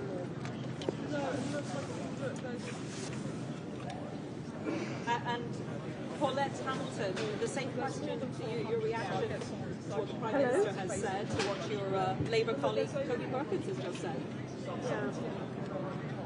Well, this is what his office agreed with about, apparently. Yeah, I'm just going to get myself right now. That's not connected. It's not connected. It's not connected. You need to connect it to the IoT. Literally about 30 seconds. So I'm trying to register.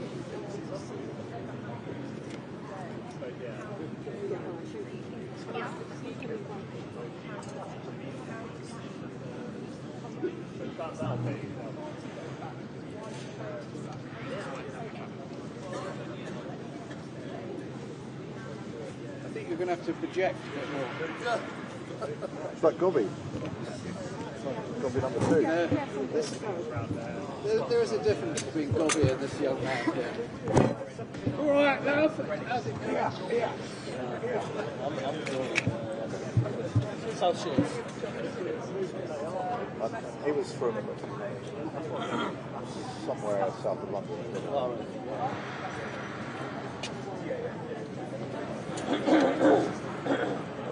He sounded a bit They like asked me because they want to hear it live. No, he does. He did, rather. He did. Paulette, do you think I set it up. The only thing I don't know the speech that he when was the Labour government is due to set out its next to bring in that it would be less stabilising for Keir Starmer to set out a timetable to go than to say, he's staying on.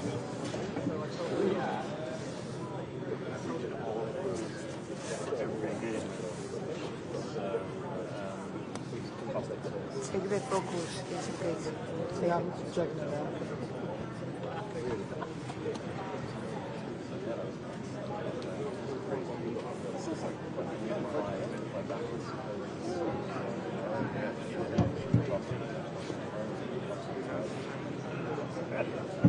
Was it yesterday?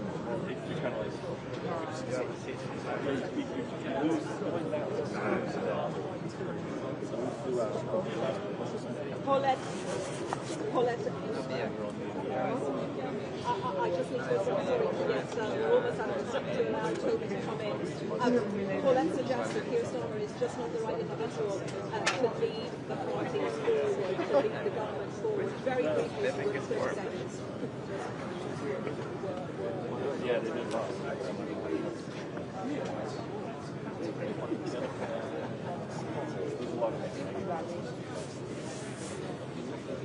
Okay, and that is, it seems, a message from the Prime Minister today as he started that cabinet meeting. Toby Perkins and Paulette Hamilton, Labour MPs, thank you so much for joining us here on BBC News. So yes, that cabinet meeting, crucial cabinet meeting is underway in Downing Street behind me. The Prime Minister opened with a statement in which he was very clear he wanted to fight on essentially a challenge to members of the cabinet to back him, and he is saying that he wants to avoid chaos. He is saying that if members of the party persist with this attempt to remove him from office or to ask him to set out a timetable to resign, that it will only bring more chaos to the voters, more chaos to the country. We will have all the latest for you here, so do stay with us on BBC News.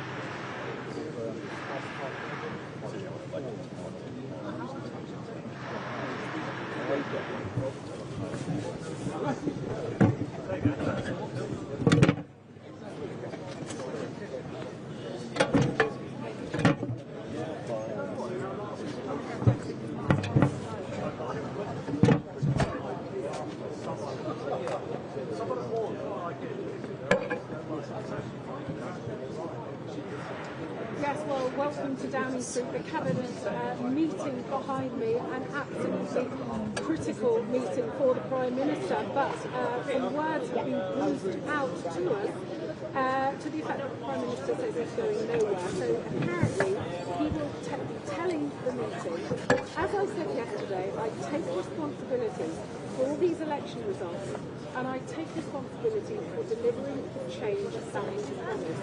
The past 48 hours have been destabilising the government, and that has a real economic cost for and for families. The Labour Party has a process for challenging a leader, and that has not been triggered. The country expects us to get on with governing. That is what we are doing, and what we need to do as a cabinet. So that is the message of the Prime Minister to the cabinet. Will they listen? We know that Siobhan Mahmood and some others have asked for him to set out a timetable to leave, but we know that others, Steve Reid, the Housing Secretary, Lord Herman, the Attorney General, David Lammy, the Justice Secretary, are saying, no, you mustn't go, you need to stand firm. And of course, the Prime Minister is saying he doesn't want to go because he doesn't want to plunge the country into chaos. And we're already seeing some chaos because the financial market is broken, the stock market is down, bond yields are up, as Keir Johnson, who used to run the IFS, said. Borrowing has got more expensive for all of us, and that is very depressing. This is all coming at a time where the economy is not in a good place, where the war in Iran is sending our bills rocketing. That situation is likely to get dramatically worse in the coming months, even if the Strait of Hormuz is reopened, which is not going to happen anytime soon. Let's face it, there's a war in Ukraine, there's global instability, we're living in a dangerous world. The Prime Minister's argument is we need stability. This is not the time to indulge in a civil war. But look, we've also hit that symbolic threshold of 81 Labour MPs openly calling for the Prime Minister to go. That is 1/5 of the parliamentary Labour Party. So I think that is significant. But then again, it hasn't actually triggered a protest yet. Will somebody in that building behind me decide to start that protest? Wes Streeting, lots of the colleagues are very cross with him behind us, but his ally told me this morning he's absolutely not asked anybody to go over the top at all, but he's one of many people that think it would like Prime Minister's job.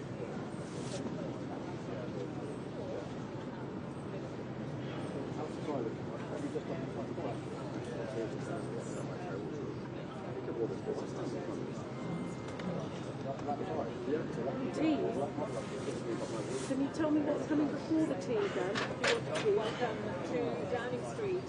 We are live here and this is BBC News. So Keir Starmer tells his the Prime Minister saying he's not going anywhere. In the end, it might be a decision that is taken from him. The Prime Minister also says the process for challenging the Labour leader has not been triggered at the meeting with his top team. So as the Prime Minister fights for his future and faces off with his cabinet here in Downing Street, we'll continue with our live coverage on BBC News.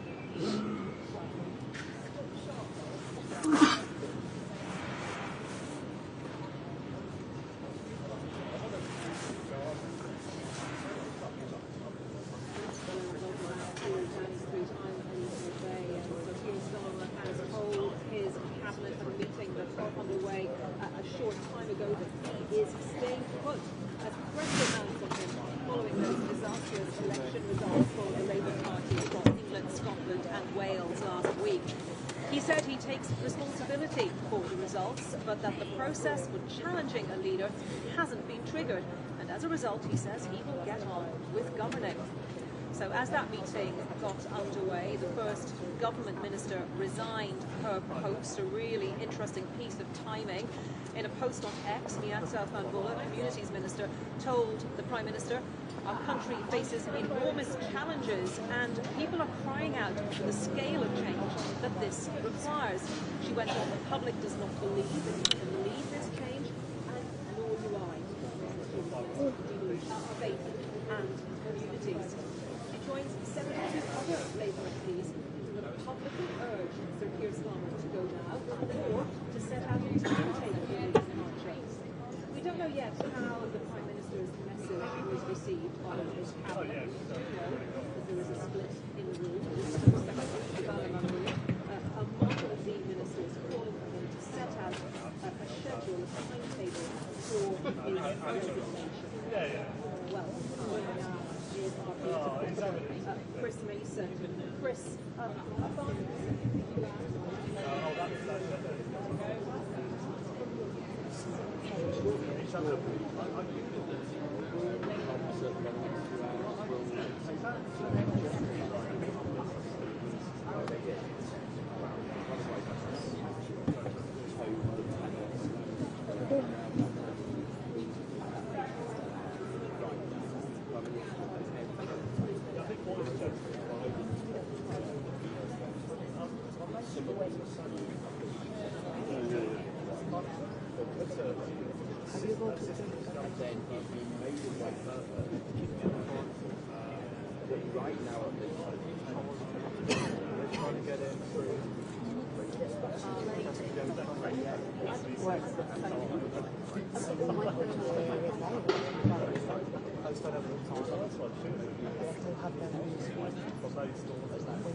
No, because when they call now, she say the years here, she can do it. I mean, until they are finished before it doesn't matter.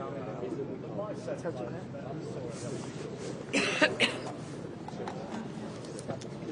They need to understand. Hello?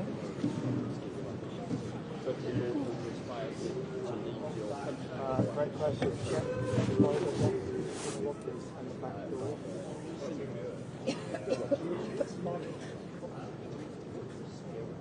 Yeah, the bag is probably alive. Given that the habit is resonating, if not, someone's going to go down to the hospital.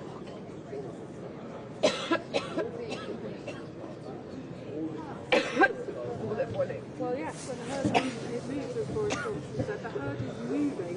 At the moment, the Prime Minister is standing there and saying, I am not going anywhere. So he has some words brief that he has told his cabinet, saying that he takes responsibility for delivering the change that he promised, and saying that the last 48 hours have been destabilising for the government and that it has an economic cost for our country and for families. We've seen that already when the markets opened this morning. The cost of borrowing has gone very high at the stock market. It's not like instability, and our economic position is already pretty bleak at the moment. So I think everything hangs on what happens in the cabinet meetings taking place right now. We've got 81 MPs that are trying to call for the Prime Minister to go. That's a fifth of the Parliament of the Labour Party. That is significant. That's a number needed for a challenge. But the thing is, there is no unity around who is the right person to take the Prime Minister's place. We've also got the fact that the King's speech is tomorrow. We've got troops parading at 5:30 in the morning. The King's going to set out the government's legislative agenda. Is this really the time to push a Prime Minister out now? I think a lot will hang on what is said in the meeting and how many of the cabinet say that they think it's time to go. We know that Siobhan Reid has said that. We know that Ed Miliband has previously said that. We know that others like Lord Turner, like David Lammy, like Steve Wood say that we should tomorrow. Darren Jones, one of the BNP allies in Lord Turner's meeting, he was saying, I can't get ahead of any decisions that he might make, but he also said that the ministers need to stand behind the Prime Minister. So, frankly, I have no idea what happens now, nor does there anybody else, not even the Prime Minister. I mean, he might as well to resign when he's current. We don't know the feeling like when he goes, but if he does go, he's got no idea who might replace him. Andy Burnham's the favourite, doesn't have a seat. Angela Rayner still able to do here, 45 establishment, there's still an investigation going on. Ed Miliband, well, apparently he didn't want it, but they might have a reason. We don't know where this ends, and this all comes at a time of great geopolitical uncertainty, economic instability. Who knows where we will be in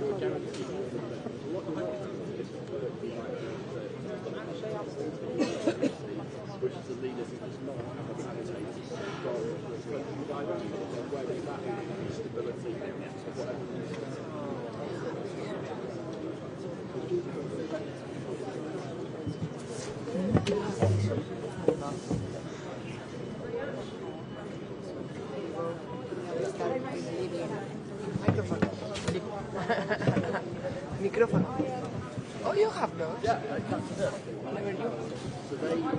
You see her? You see her? I'd be a gentleman, but you like the bar.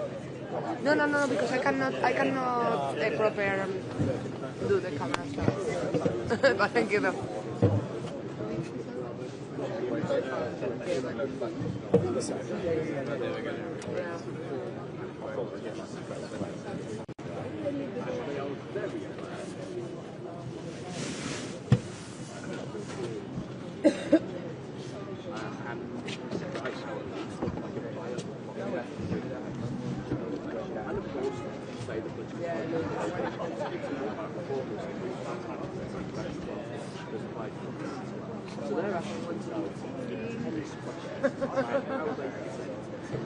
Hello, thank you for those times. You pay, by the way. Also had a light attendant to and I just want to know, I'm going to nip off now because I've just got to and I'll come straight back. But would you mind just checking the time I've got? Do I have a 10:45? Oh, that's fine. In that case, I'm going to go now quickly to Blue and grab coffee, but I'll be back by okay, cool. All right, thanks so much. You too. Thanks. Bye.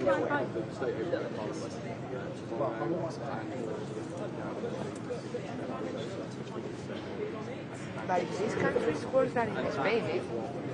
Much worse. Yeah. But much worse.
Just we can now be escorted to the toilet and do the norm. Oh, that's nice of them. This is about the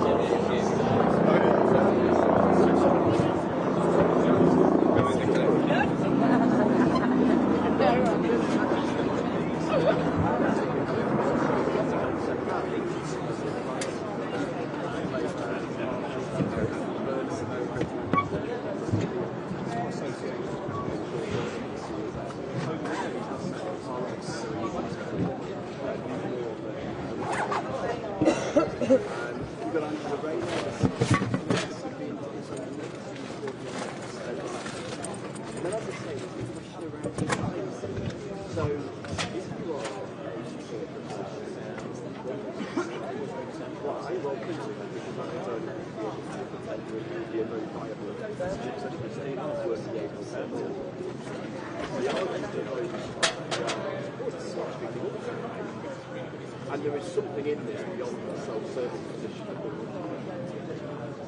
which is the market. Yeah, it's true. And pushing more process is longer. However, the counter argument has political argument here.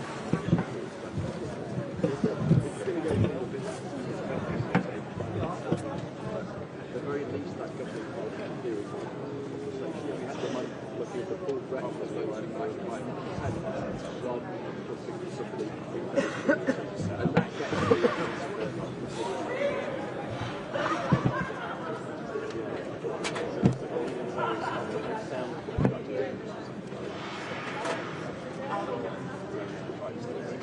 there's a lot of diary rearranging around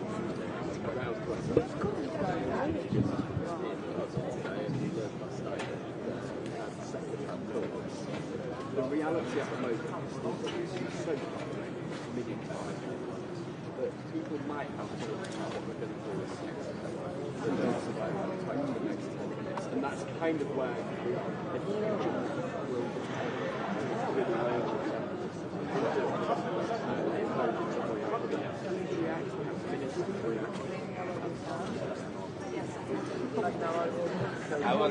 you were prepared. I was completely on the sun on my eye. Not all the sun is good. I wanted to eat. I'm happy with the sun. I would have done the bread there. Yeah. Forget these lives.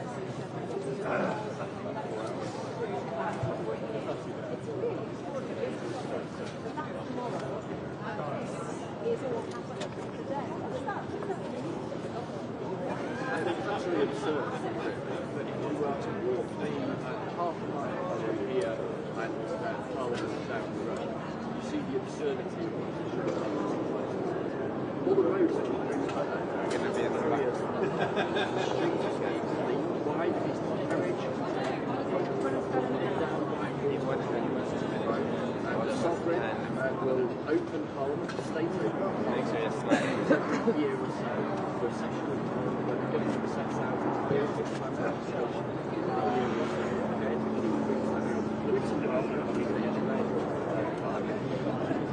populated by the words my God. Well, which government? Led by who? That is a live question.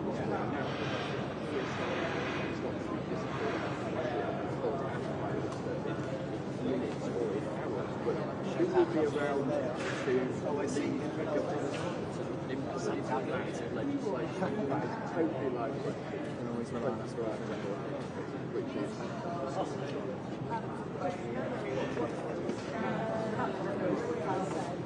very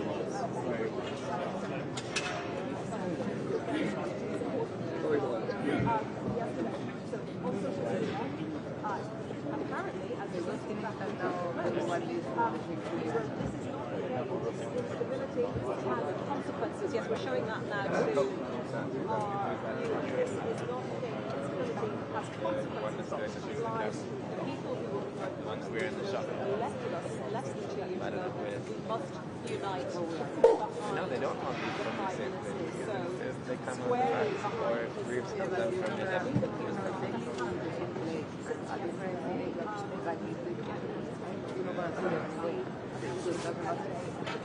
But the rest, even if there are people there, you're going to feel like yeah, we have a rear guard action one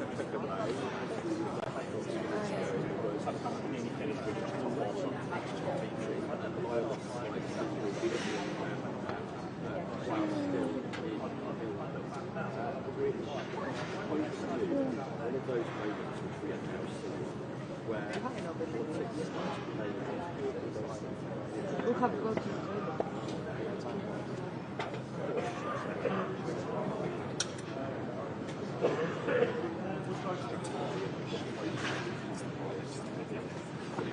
much more transparent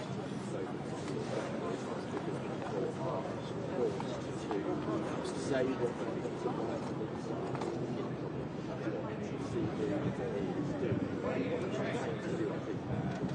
is authentically articulate but also get to the views of many of them are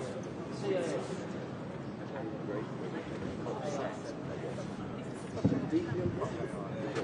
They don't want to watch it. They can see how it rolls. They can see how it when they're on the doorstep and that includes, by the way, some of those who have come to a reluctant that the Prime Minister let go. They've waited off in the last few days. I'm talking to one of those who was on the 70, 80 odd who were saying,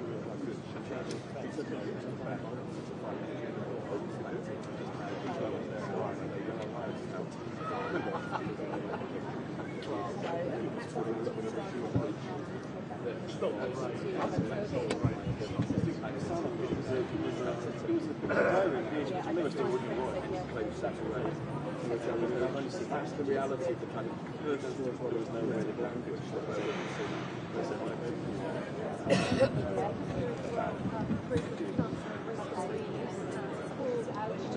then in the City of London, that is due to take place today. That's the Party Treasury.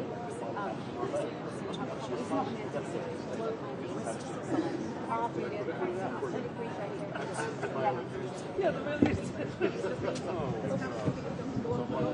Unexpected. How do you see That makes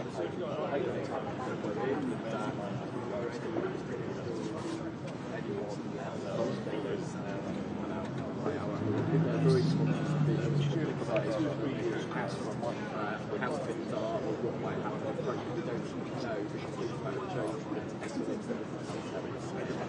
That's the reality of place like this. Put yourself in the shoes of the Chancellor or indeed everyone else. That is probably as credible. Especially with what I come to the conclusion is I mean, it is a bit soul destruction. Yeah.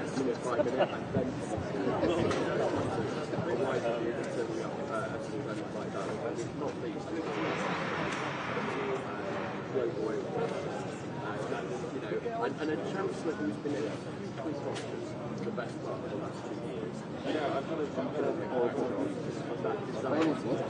yeah.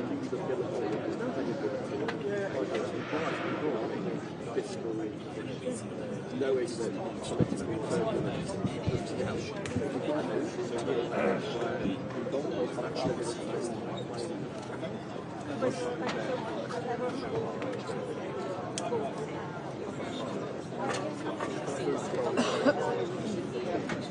Downing Street. So that cabinet meeting continuing behind me. We saw that the Prime Minister threw down the gauntlet at the start of that meeting with his short statement to his colleagues there in cabinet, urging them not to plunge the UK into chaos. Effectively, that was the gist of what he was saying. We had a proposal from the Housing Secretary, Steve Reed, as the meeting was apparently taking place, saying this is not a game, warning against instability, urging the party to back the Prime Minister, and at the same time we're hearing that the number of MPs calling on the Prime Minister to go to set up a timetable for his departure has ticked up slightly, now standing at 78, so approaching a quarter of the party's parliamentary body.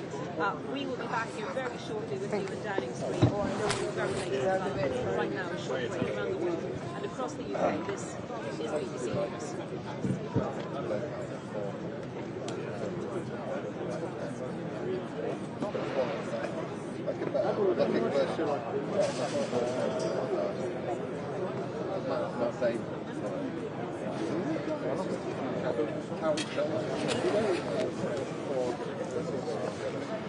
Yes. That's very helpful. They build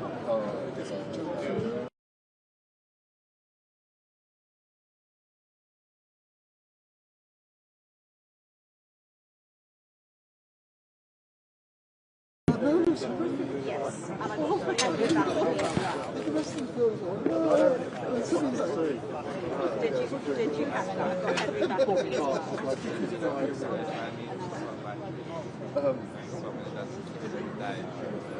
1, 2, 3, 4, 5, 6. Hang on. Okay, we're going to move you both that way.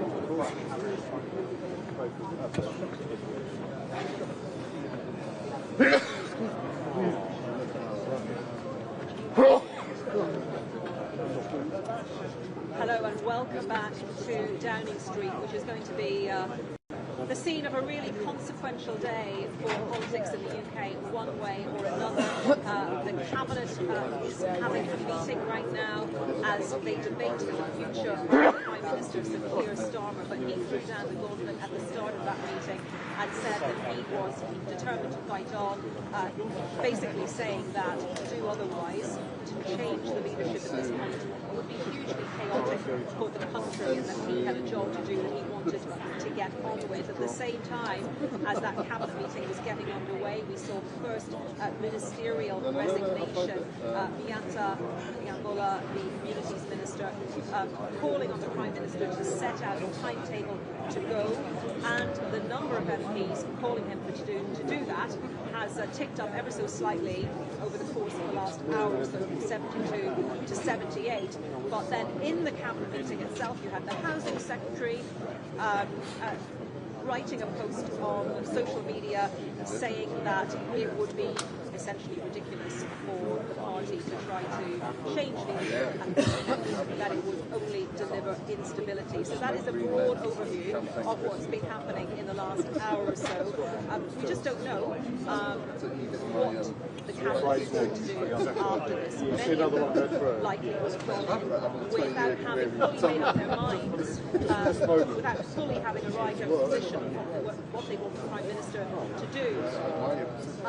But we do know that Shabana Mahmood, the Secretary, because she said this yesterday, wants the Prime Minister to set out a schedule for his departure. So he is in there really fighting for his leadership of the party, the government, the UK right now, and trying to persuade those cabinet ministers around the table to back him. Let's just show you some of those ministers arriving a little earlier today in Downing Street for that meeting, which is now underway. Each new arrival was greeted with a similar question from all of us waiting journalists here. So take a listen.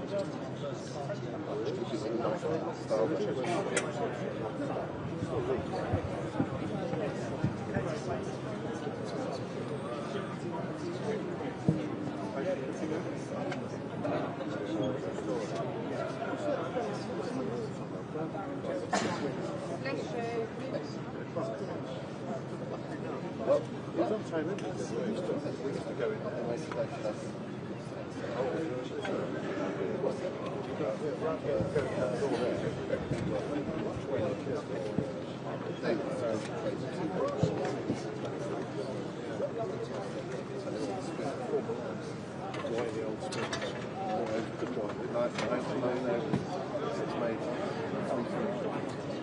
Well, in that post from Steve Reid, the Housing Secretary, apparently while the cabinet meeting was taking place, he said the instability that all of this debate over the Prime Minister's future is causing has real consequences, he said, for people's lives. And one of the things that we're looking at today is how the markets are reacting to all of this, because we know that the markets do not like instability. And joining us now is Ramzan Kamali from BBC Business. So Ramzan, tell us, how are the markets reacting to what's happening here in politics in the UK?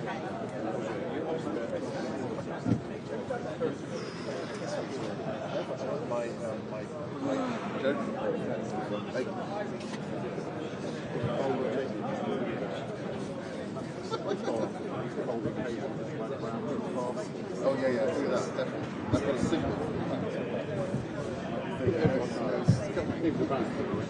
He's like, hang on, helmet.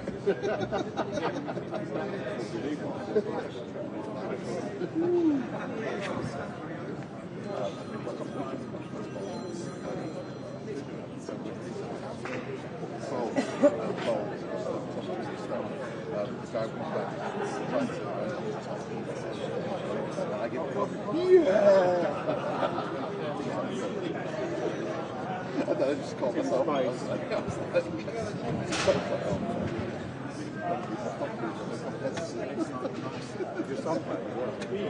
No, he's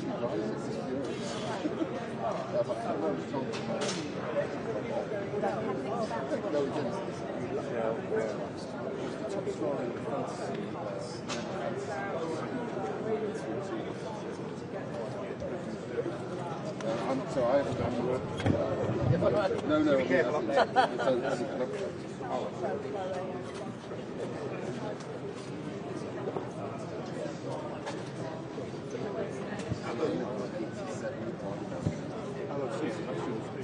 So we all have like fun. Did you get rejected?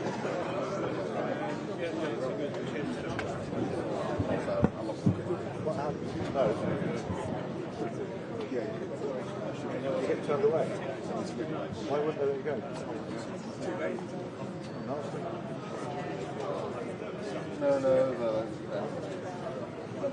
Okay, Ramzan, thank you for that update on the situation. Ramzan Kamali there for us. House, and our Chief Political Correspondent Henry Zeffman is with me.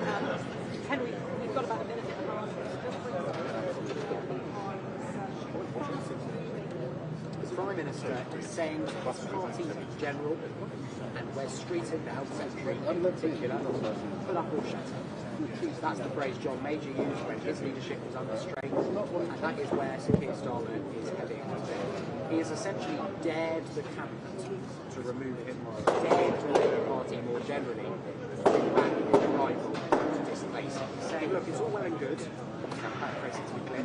He's saying it's all well and good to have 70 or wherever we are now, approaching 80 Labour MPs saying they don't have confidence in him. That's not how Labour's rules work. They are going to have to back a rival candidate. Starmer is saying that in the knowledge that those who want for him to go are divided. Some of them want Andy Burnham because they want the Labour Party to move to the left in some cases. Others want Wes Streeting instead. So it is not that even if somebody did decide to rise to that effect, that all of those 70, 80 MPs would back one candidate. Keir Starmer is fighting to stay.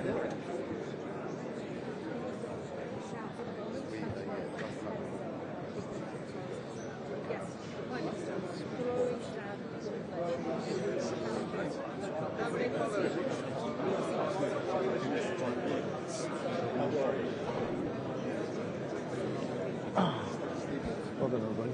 Thank you. Nolan.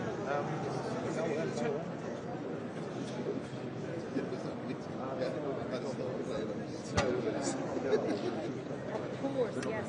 Please go ahead. Yeah, go ahead. Please.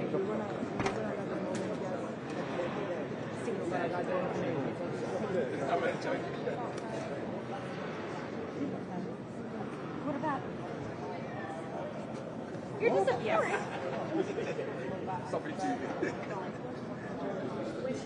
Yeah. This is what I'm trying to That find sounds out. good, Cameron. Yeah, sounds good. Thank you. No, I don't think so. Hey, Joe. I'm all right. Yeah. Well, I mean, Yeah. sorry, easy. So what do we need? So we need 2 minutes. This is very good. Yeah.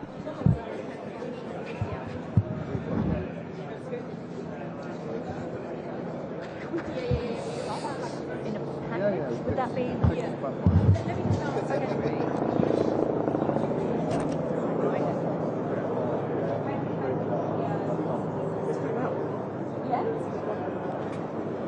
Channel 2. 2. Yeah. Yeah. Henry said he can't see it. Sorry. I hope so. He's getting my throat. Yeah. I've got some eczema, yeah. Yeah, I think we can talk about it.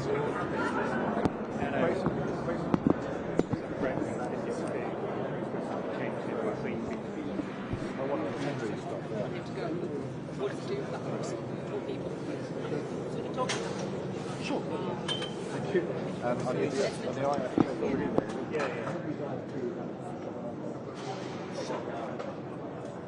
It's really subtle, isn't it? I shove it.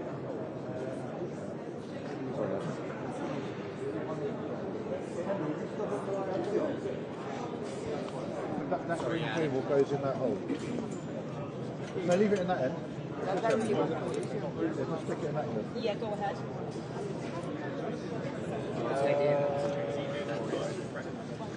Yeah.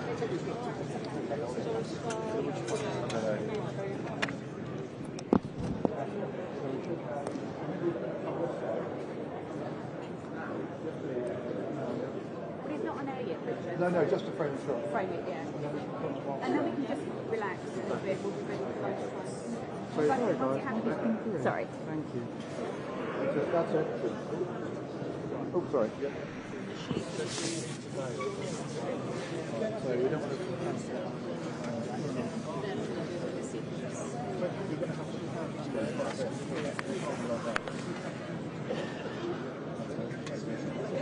where you are, please. Of course, you go that way, the time's faster. And just turn to me. This is for the when we do our.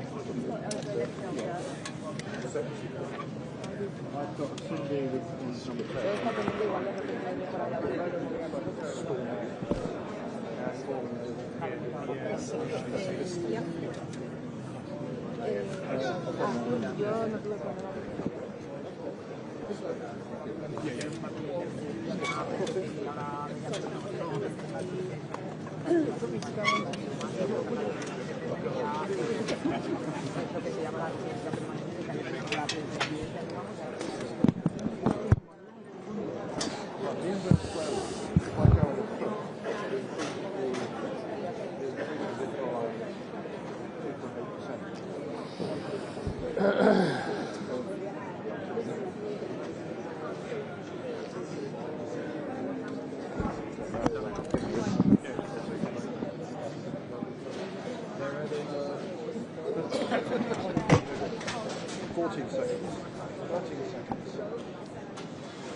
step back, to step down from their challenges to him, not all the counter-viewers are opposing him. We heard from the Housing Secretary, Steve Reid, who during that meeting posted on social media urging the parties to unite behind the Prime Minister.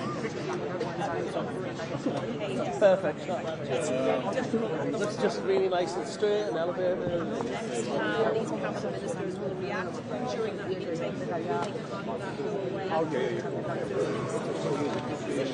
Obviously, Have you asked the Prime Minister to step down, Minister? Should the Prime Minister resign? Has anyone got the guts to challenge Keir Starmer?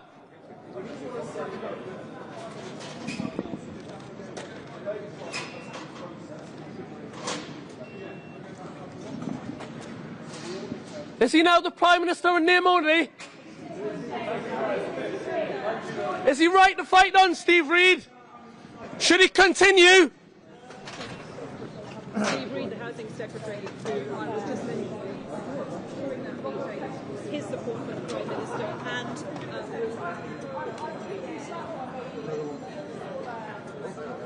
Have you asked the Prime Minister to step down, Lisa Nandy? Should the Prime Minister resign? Has anyone got the guts to challenge Keir Starmer? Is it over for the Prime Minister?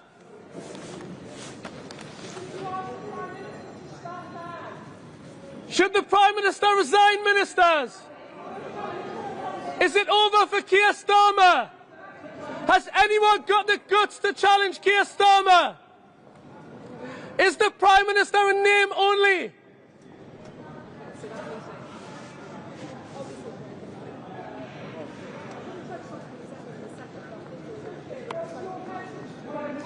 Should the Prime Minister resign, Bridget Phillipson? Is it over for Keir Starmer?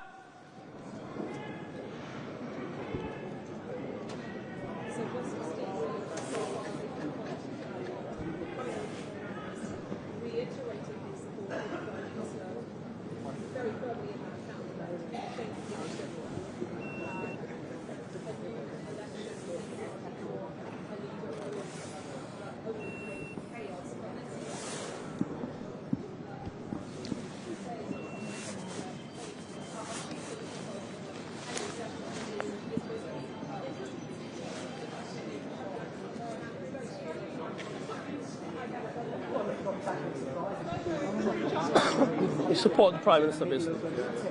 It's hard to tell over your fucking shouting. I did pause for a period, though. Oh, that's very cool. Well, you know. You started shouting when he was answering the question. Yeah. You've got to take your chance. One person really needs a wedge. So, emergency wedge thing to help.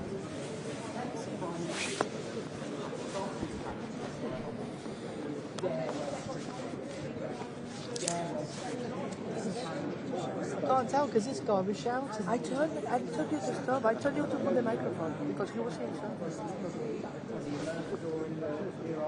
Every time you try to talk to me now, I'm going to shout over. Hey, go on. I'd like to see you beat me. You might actually. You'll be giving us that yows from Dudley. It's always the quiet one. It's the end of it. You're more eloquent though, Ollie. My words hit harder.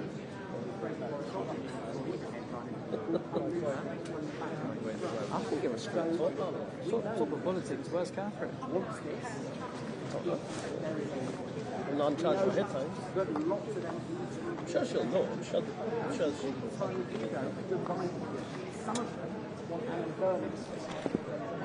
Have you asked the Prime Minister to step down, Minister? Should the Prime Minister resign, Peter Keir?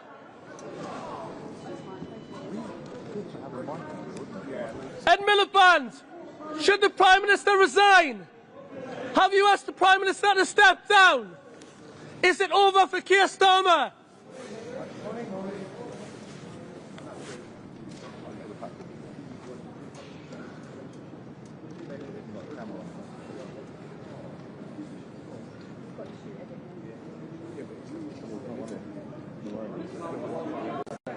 Should the Prime Minister resign, Peter Keir? Is it over for Keir Starmer? Liz Kendall, should the Prime Minister resign?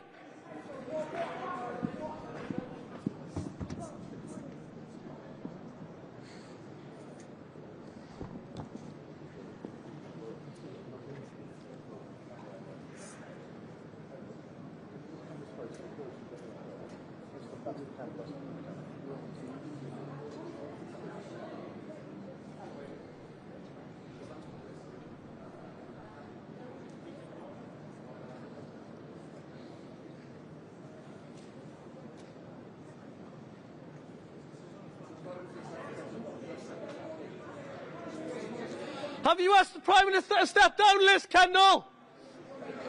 Is it over for the Prime Minister?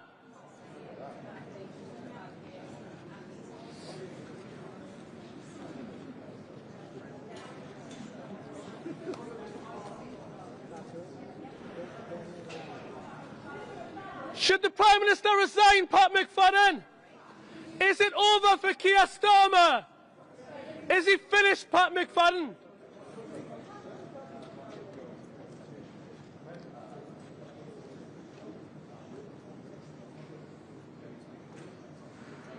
Is he Prime Minister in name only, Pat McFadden? Is his time up? Is this the end, Pat McFadden?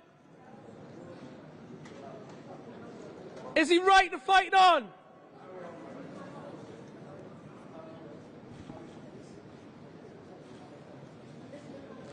Pat McFadden, is the Prime Minister delusional by carry on? Should he go, Pat McFadden?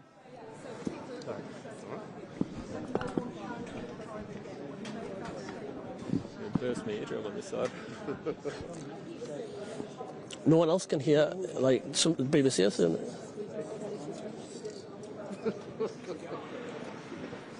Like, they're all, like, literally going...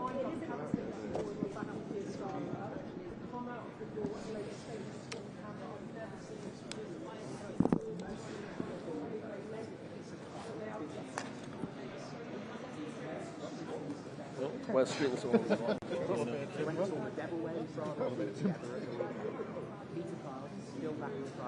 know what West Street has done, but that is this. Yeah, he said there was. I'm not sure that's right. He says nothing. Laughing, Charlie.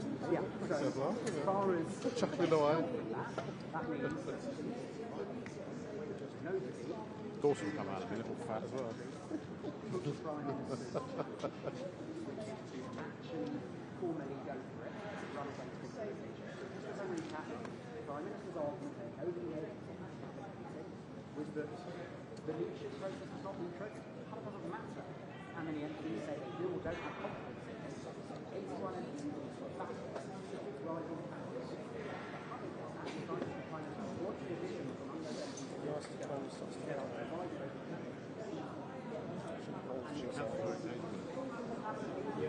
everything, and I'll tell you how to put it back depending on what's happening tomorrow. Last night, I left camera. So, might have to be okay. We'll know by later. But yeah, the kit's all mainly 61. Well, this is a rather different situation. These cabinet want to tell us what is going on, and the Prime Minister is going in the eyes of those commercial bodies. Well, look, some of them catched up. Which close ally, the Have you asked the Prime Minister to step down, Minister? Should the Prime Minister resign, Anatoly? Is it over for Keir Starmer? Yes, we've heard that from quite a few. We're getting on with the job.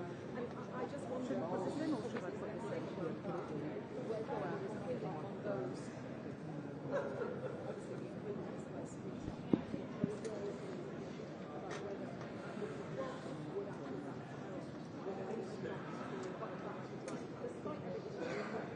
I've been speaking to a lot of people over the course of this cabinet meeting, as everybody digests what the Prime Minister is. Supporters of West Street, opponents of West Street, people who just want to pull a pillowcase, put their head on a pillow and hope it all goes away. The whole spectrum of the Labour Party. A lot of them West Street must be the assumption of loads of people, although this is denied by Allies of West Street, is that some of the resignations yesterday as parliamentary parliamentarians, some of the emphasis given by the Prime Minister doing so because they want to grab it again.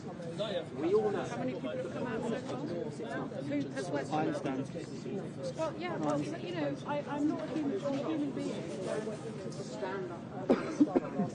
Does he end with diminished figure? That is actually one of the views, I think, of the Prime Minister's gambit today. And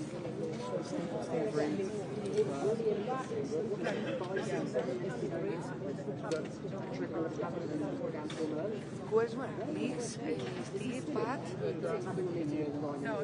To resign, I don't know. To tell him he's sorry. I mean, we really don't know. This is a Can't hear anything. fascinating. Who are the ones speaking? Steve Prince is Pat McFadden and who else? In the puzzle of this day that we are trying to have the pieces, aren't we, and work out what it actually means for the Labour Party, for the government of the UK. Did you share with myself? I think Steve Reid was supported. I think they all supported the Prime Minister. Well, yeah, Steve Reid was tweeting. No, I can't hear anything.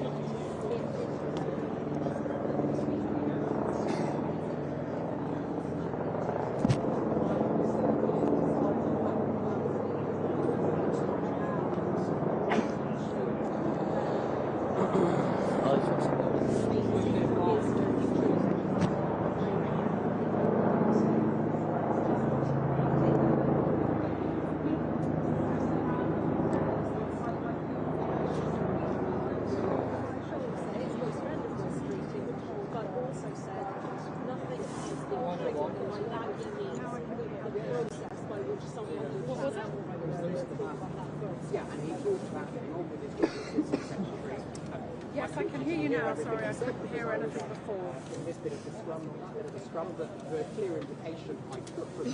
Thank you. Broadcast studios supporting the Prime Minister just yesterday morning. But Peter Hunt is West Street's best friend in politics, so that is quite a significant division between the intention if you don't know what West Street is. So that's significant. We also have Steve Green, close ally of the Prime Minister, posted on X. Not like that, no. Who else have we seen? We also got a right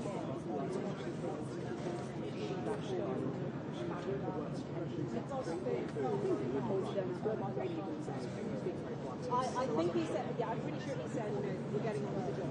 and turning the Labour Party back flying into the most Getting on to the job Ed again. Miliband didn't say anything. I certainly didn't hear He did not say anything. That's interesting. Potentially, it might not be, but we're in a creative situation here where we don't have to read Ed Miliband, the energy secretary. Nobody will need to be reminded of it. Anyway, former leader of the Labour Party from 2010 to 2015, beat one Andy Turner. Ed Miliband, I mean, there's been reports in the past few weeks that Ed Miliband's all these elections suggested that the Ryan Mr. Miliband is not going to be strict here, so he would want to give money out of any group. So both ministerial allies this morning, just before this happened, became the first minister to resign from the government. Yeah, and just to recap a little bit more what Keir was saying, as we mentioned, he said nothing triggered in terms of a leadership challenge. He also said he was about to go to Brussels. Working really big issues in the face of the economy. He says first time since 3 weeks.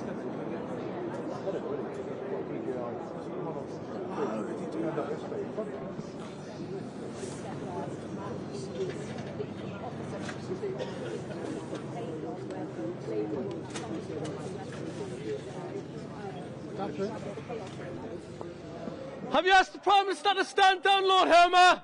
Should the Prime Minister resign? Is it over for Keir Starmer? Not explicit support from the let me tell you, British Permanent Secretary Prime Minister. Who's not come out?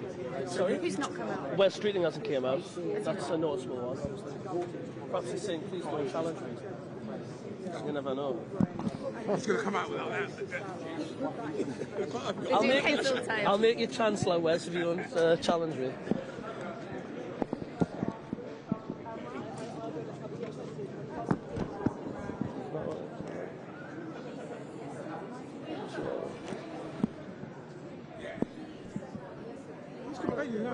Oh, they're just not happy about anything. They're not happy when he says it. Who's not happy? Oh, because I was hearing the those little things. Well, they should come down here and see for themselves.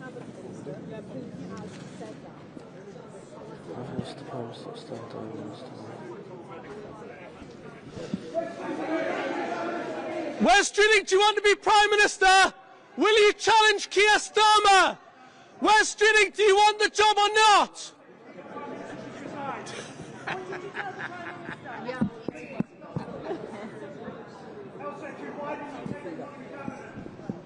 Are you measuring the curtains, Mr. Streeting?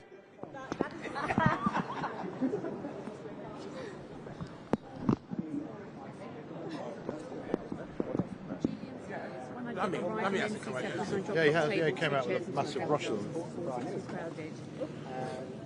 But I think he's something I was Yeah, the plan is going to wheel it all down for us. We need to find our cabinet. So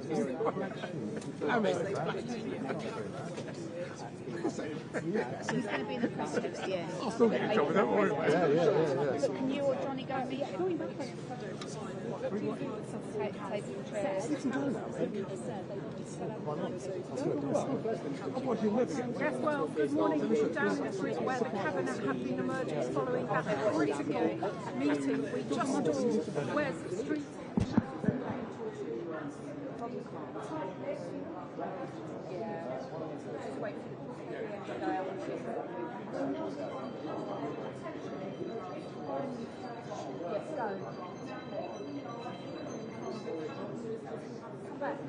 Come back.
now, all the questions now, 81 MPs.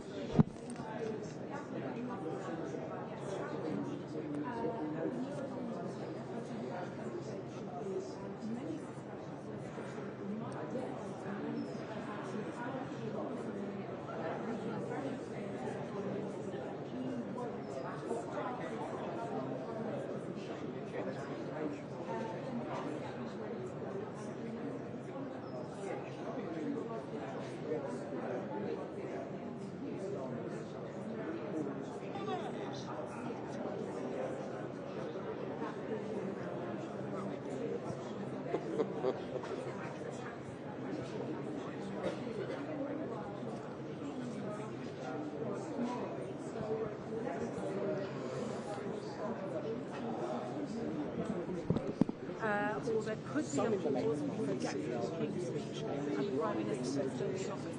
At the moment, simply no one knows. That was repeated by others as well. The nonsense concerned about integrating credit process actually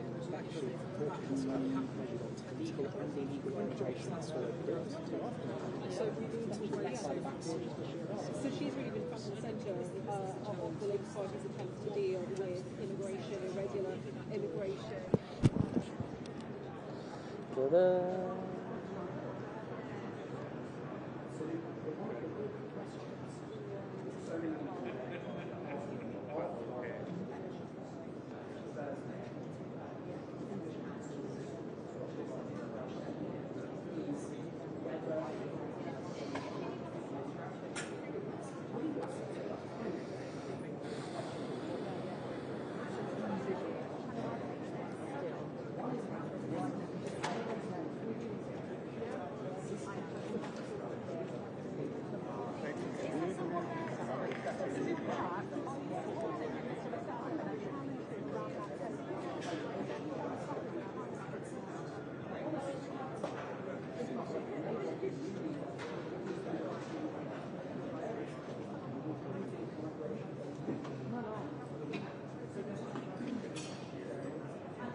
But I don't think he's focused on this morning.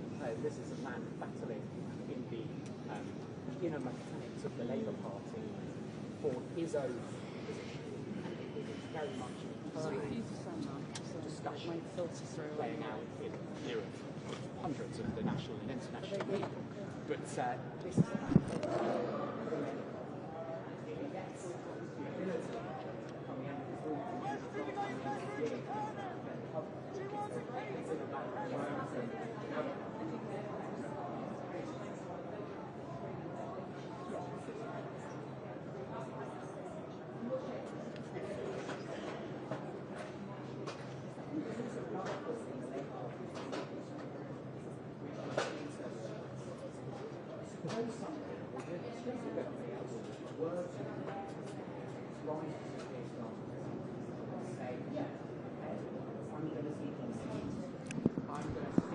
the backing of 81 Labour MPs to take you, Keir Starmer, on for the leadership.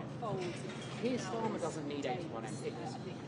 Keir Starmer, as the sitting leader of the Labour Party, is automatically on the ballot. So we could well end up with a situation here where Keir Starmer fights a leadership election among the Labour Party members against West Streeting, Angela Rayner, whoever, name it. And that's potentially fascinating because while it would be an internal Labour Party contest, it gives Keir Starmer the opportunity to make arguments in public.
more generally members of the Parliamentary Labour Party might have to make. Because yesterday we came states are perilous for the Prime Minister, not because of any of the people who walked in and out of the cabinet because of publicly back the Prime Minister and also for the Prime Minister to clearly tell his party, his cabinet, if he wanted to.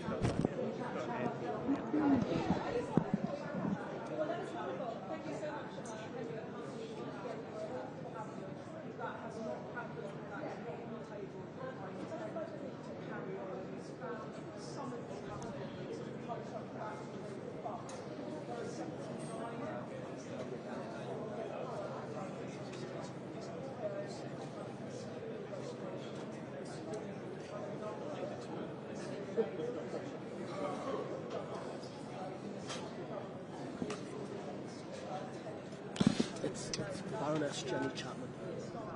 Well, no one has a stock. Member of the House of Lords, Philip. Well, no one has a stock. Is continuing for now. We're now waiting to see what the reaction will be.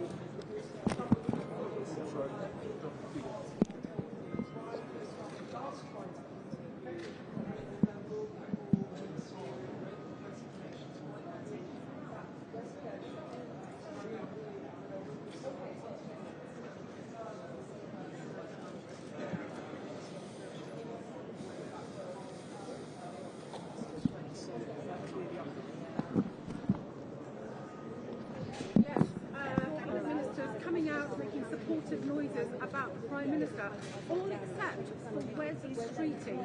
Will he make his move? It may be the best chance he'll ever get.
Of course, he's the Mayor of Greater Manchester. He is the prince over the water, if you like. He is a favourite among many Labour MPs to be the next Prime Minister. He doesn't have to do it. And at the moment, there is a vacancy for Prime Minister. The Cabinet meeting has just concluded. We've had a succession of Cabinet ministers, coming out and saying that the Prime Minister is showing leadership, that they are united on dealing with the challenges facing the country, and basically that it's going nowhere. That is the message that Number 10 briefed to us when the Cabinet meeting was still going on. What exception is that sort of show of solidarity? Well, the Health Secretary West Riding, a man who we all know is the Prime Minister, he's made no secret of that for many, many years. He came out, he said nothing. There was so much speculation that he might decide to move now. I spoke to one of his allies earlier and they said, look, he said he will not start if it comes to a policy where it's the Prime Minister will remain. He is ready to challenge. He's not ready to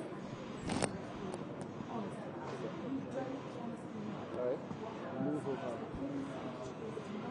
Ollie's just spotted it.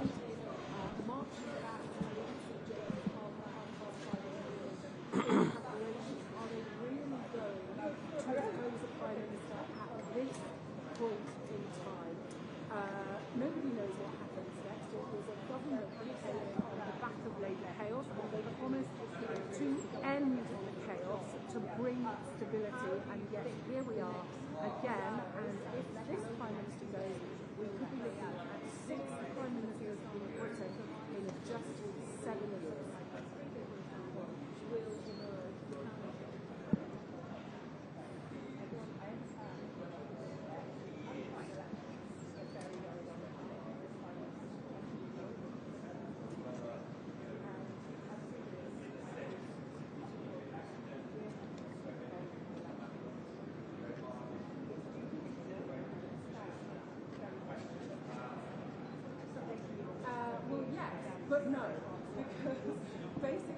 yes, he's in the best position. Andy Burnham doesn't have a seat. That would take lots of weeks, even if somebody stood down by election, even if it ends rules. It might be a contest that would rule him out. But there is no way. Baroness Chapman, is the game over for this Prime Minister?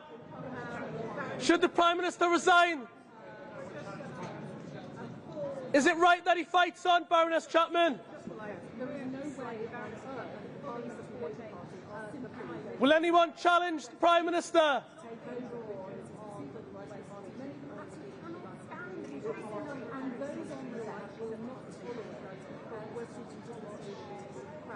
So they come together and challenge it.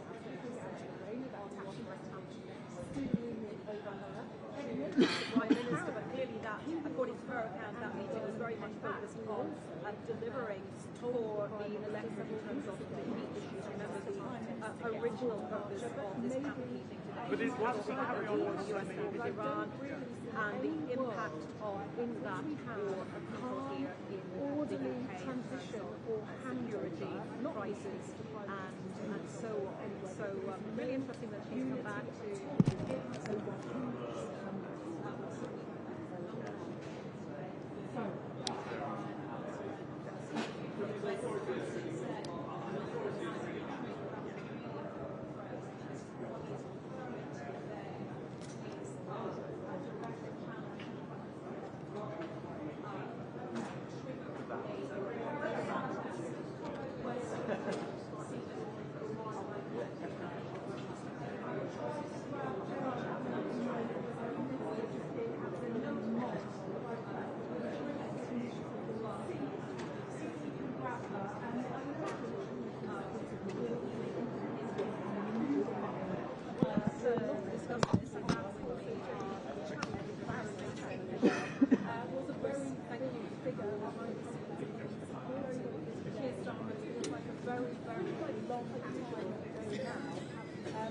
when he became the leader of the Labour Party. The leader of the Labour Party things that he then later abandoned, and they got elected, promising an end to chaos, promising change. They haven't changed quickly enough to Liberal, and there's no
indeed to be laying out a legislative agenda. If the Prime Minister has already said that he is going to stand down, I don't know what's going to happen in the next few hours, but it could be that people decide to hold their horses for now and we get through the King's speech, but then people move after that. It's very, very febrile for all the people having a nervous breakdown about what has happened in the elections and thinking we need to get rid of him and we need to get rid of him now. There's plenty of others who feel despairing, very sad, and just think no, it's just really quite slow. Because they promised change, they promised not to be like the Conservatives. Labour find it difficult to get Prime Ministers into number 10, to get Prime Ministers elected. And of course, if they replace the Prime Minister, opposition parties will say they have no mandate. Just as happened when the Tories removed Boris Johnson, then we have Liz Truss, and Rishi Sunak, and people would say the public did not vote for this, and if they change Sir Keir Starmer, the public will not have had the chance to vote for the new leader, and that new leader could take them in a very different direction. Andy Burnham, he said, basically, don't worry too much about the bond markets. Well, the bond markets are absolutely having the heebie-jeebies. The cost of borrowing is going through the roof. It was already high. The stock market is falling. And that's one of the arguments saying that economic stability is willing to stability if he is, then let's see where we get to with the context. Who else might take part? If he isn't, could it be his most really difficult judgment? One of which might lead to him being Prime Minister, the other of which could be the end of his political career. What does that situation likely to get dramatically? Yeah, it's a high stakes decision for him. It's high stakes, everything that's happening. Take this money.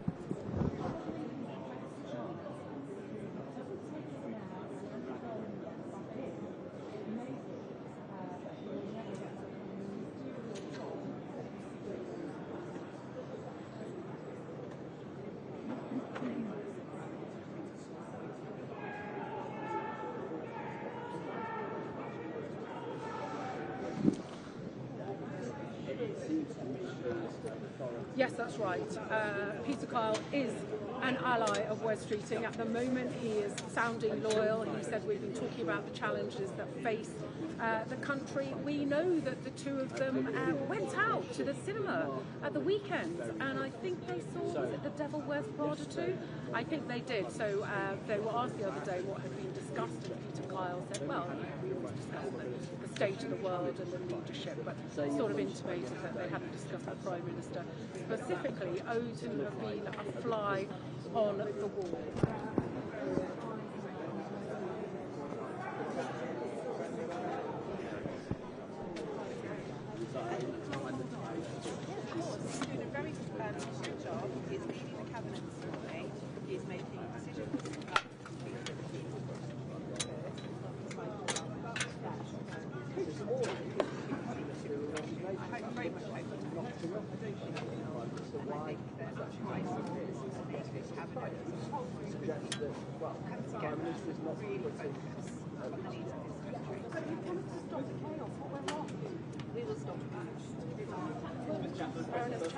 Saying that they will stop the chaos. Well, that is her optimistic view, but it does feel like the chaos, frankly, is already here.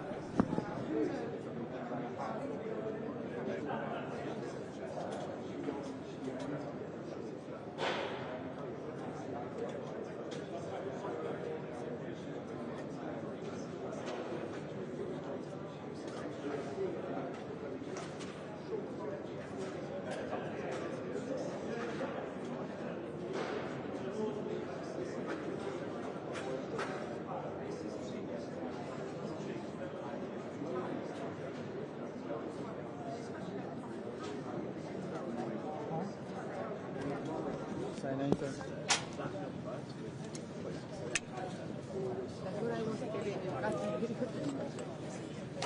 I was like, since we're saying, do you know what? Thank you.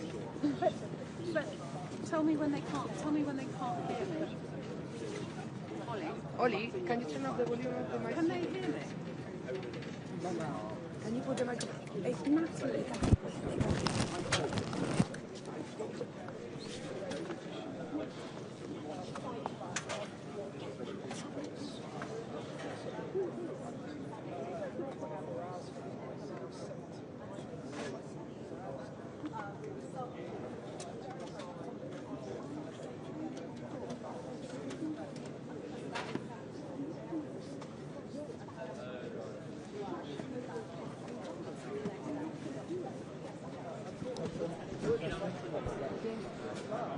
Should the Prime Minister resign, James Murray? Is this the end of the road for Keir Starmer?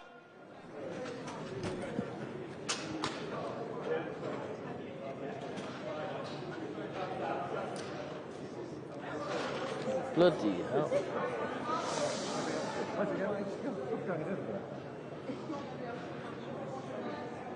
Should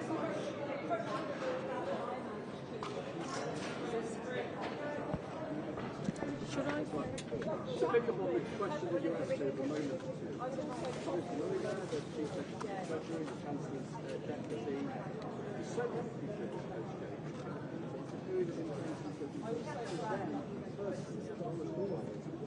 So it's a child of I'd like to do that because in his diary he wants to carry on for as long as he can, but he really can't do earlier.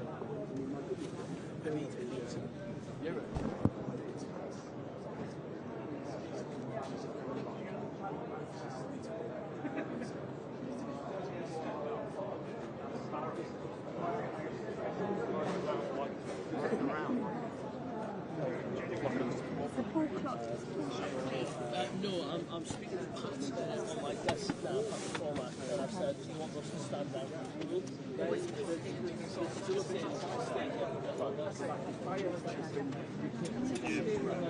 Still, I'm sure I'll get it back in Sorry. Sorry.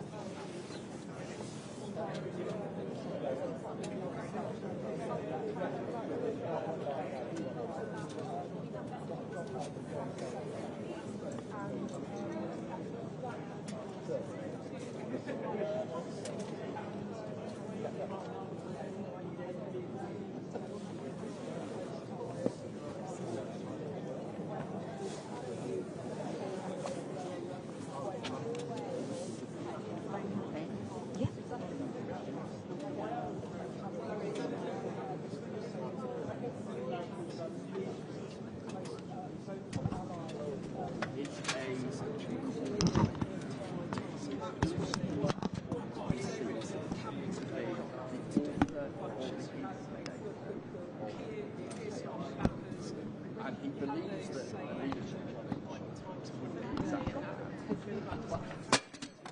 and it's had to have been where an elector being seems so surprised.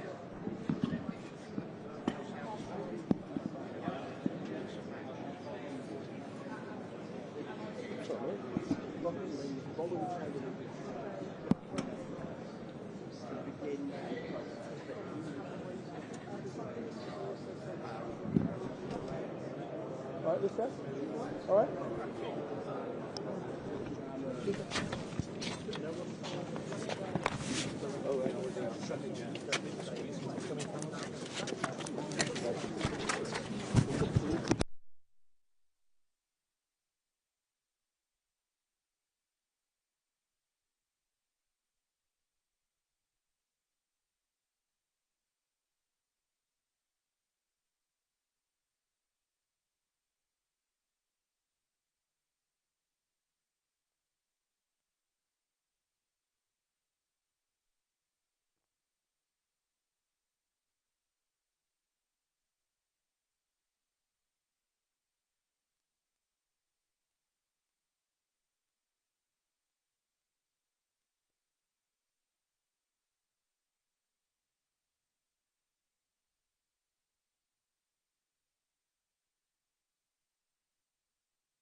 Just to let you know, I'm going to have to charge my phone. Yeah, I'm not doing anything wrong. I'm just.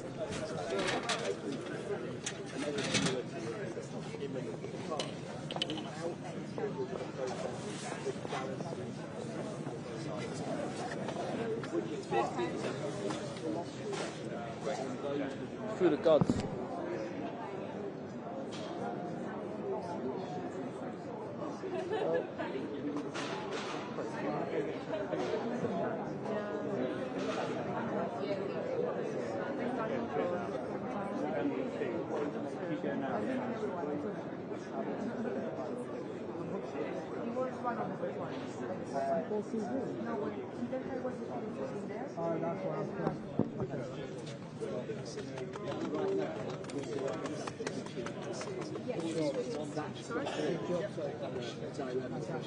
People shout. Like, we're not robots. I don't have eyes at the back of my head.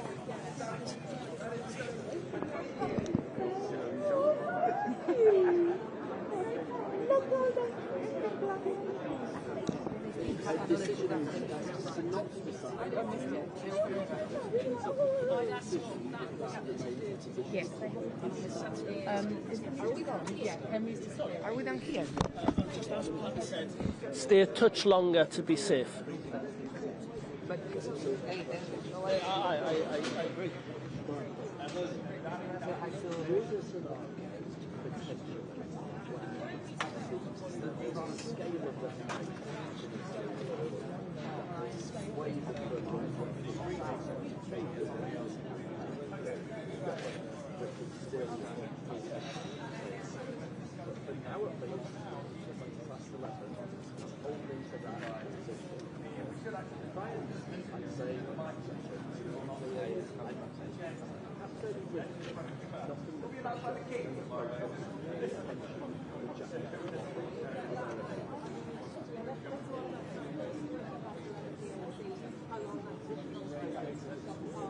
Political editor, the BBC's political editor. Thank you very much indeed. Just want to get Chris's thoughts and analysis on what's been happening, and it certainly has been an incredibly busy few hours here in Downing Street. It's incredibly busy 30-40 minutes or so as those cabinet ministers left number 10, and as you will have seen if you've been with us, some of them spoke, others giving nothing away. Let's just take a look. Well, the ones that came to talk to us were all very optimistic, positive about the PM. We just spoke to her in a chat with us who saw her a few minutes ago. She is an uber Starmer loyalist, and she said that we're getting on with working out how to deliver for people what they need. And I said, you said you'd stop the chaos, and she said we will stop the chaos.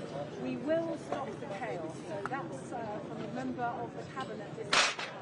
Although it feels very much like the chaos is very much already here. Clearly she, and there are others in the cabinet too, feel that this is not the time to change leader, not least because Westminster is getting ready for tomorrow to lay out the government agenda for the next term.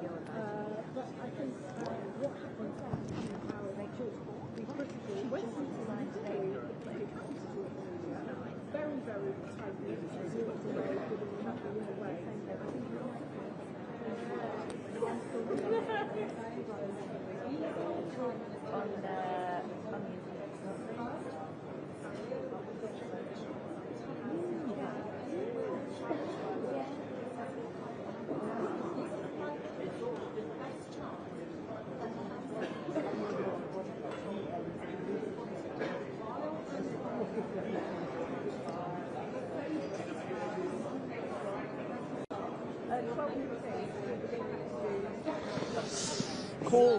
the general cabinet of while he is out of the picture and doesn't have but if Westminster estimates he won't wait to say the left-hand party will allow that, so then he might be Angela Rayner. Well, the HMRC is investigating her over tax. She said yesterday that it was a mistake not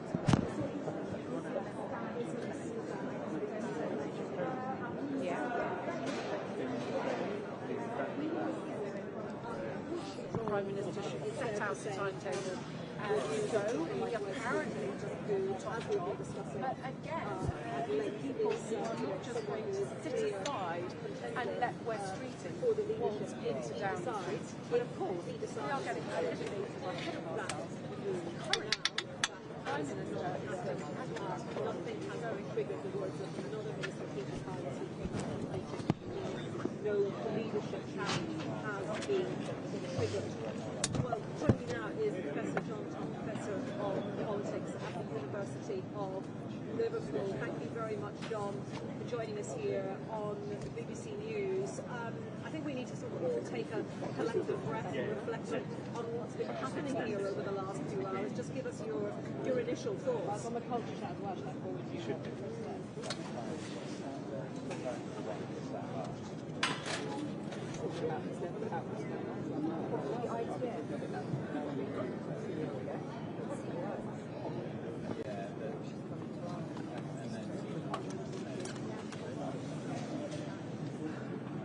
That's all of them. Oh, I think so. I think it's yeah, we're twins, so we're partners because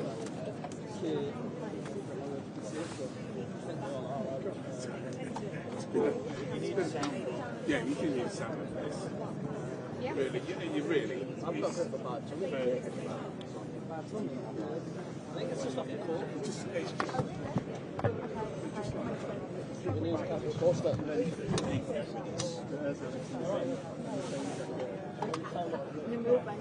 You're Chris and Actions. I know we are matching. I got ready this morning, I was like, this is Colombo. You okay? Yeah. See you in a bit. Thank you. You too. Your side? Oh, where is it?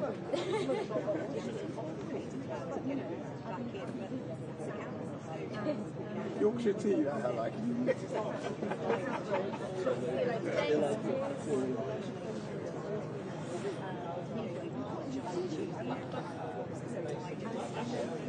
Yeah, the battle analogy is a vivid one. Yeah, around ATMPs according to the Prime Minister. But I think it's important to reflect that it doesn't mean that Julian's writing about coalesce around this meeting as a future character.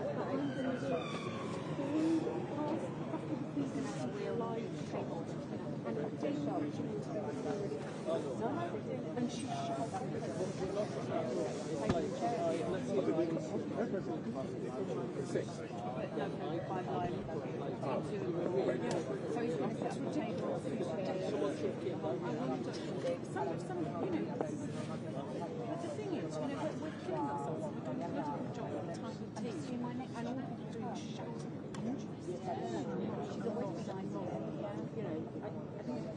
I've got I'm working 9 days straight.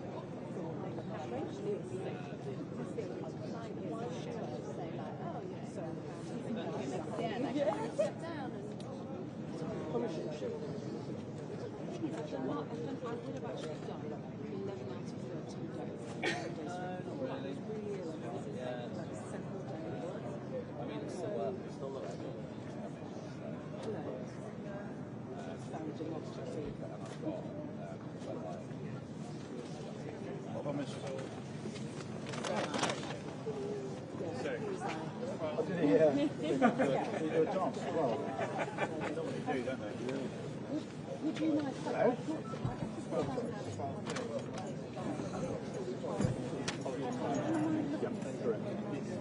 Yes.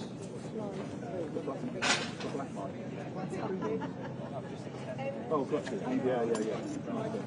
Okay, yeah, and then we ran that in, well, it's in already, it's clear. Yes, sir. That's that bottle of tea there. Yeah.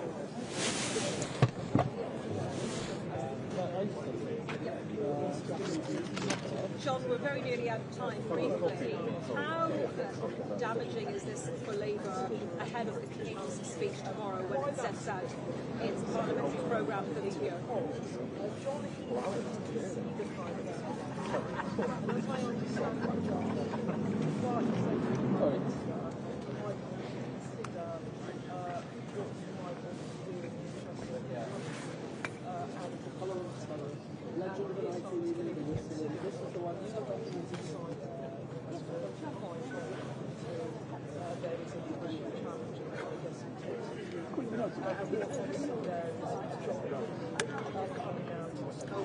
Okay, John, thank you very much. Professor John Tongue from the University of Liverpool there with his thoughts on, well, I mean, yeah, it's a very fast-moving few hours here in Downing Street. The cabinet meeting is over.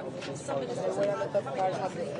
Lucia saying there was a lot of cars inside. Do you think they left already? The cars are there, just that one is there, but it just okay, so yeah, we sort of knew that there isn't any more. Obviously, Downing just for the press because they're going to do all of their, lives and all of that and today's events. But they're very good ministers. 4-minute break. 4-minute break. Yeah. All together. Okay, no worries, no worries.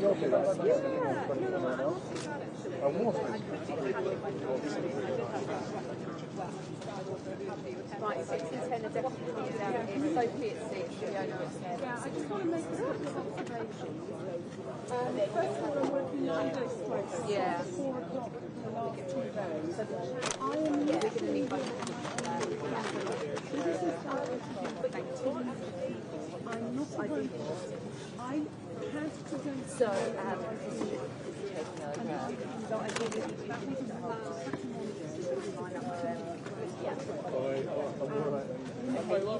was brilliant. Okay. Well, so, yes. Oh. I do not have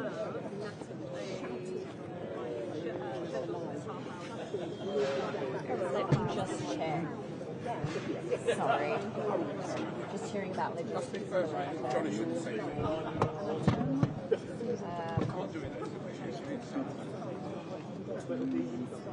I'll also give them a wave in the gallery so you can tell me. Hello gallery. We've got all secured. I know you want. Yeah, can anyone just talk me through what the running order is just immediately after the headlines? It's an interesting day. Yeah, we did. All of the Preston and Steve Reed. Here it is. Got it. Kyle came across, Kendall came across as well. 5, 6, 1 or 2 sort of got read. Very unusual because basically, I haven't done it. He's coming in at 12. This part we've done about 2 years. We've done it longer, but a lot of the experienced journalists rarely ever do that. You're right. Business reaction, yeah. Market reaction, yeah, it does. I don't see. Oh yeah, I can see the John Healy post on X. It's not kind of stopped. So, well, private sector is right. Yes, I'm just really upset that those are the rules. Yeah, no, I don't think. It doesn't feel like it's quite the right moment for it. No. Yeah. Someone, those people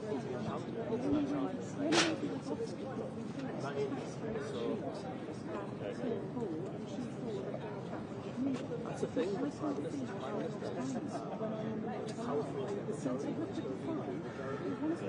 it's not easy to just remove the time. Sorry, just fixing my mic, which just popped off. I think I've got it. Is that sounding okay? Is that all right? Should we reposition the mic? Happy with time? Great, thank you.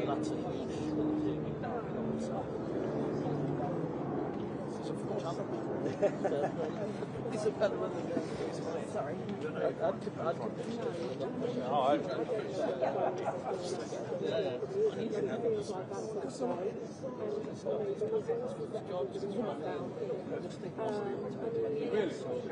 Really? Yeah, as soon as you leave the shop, it's quality. I mean,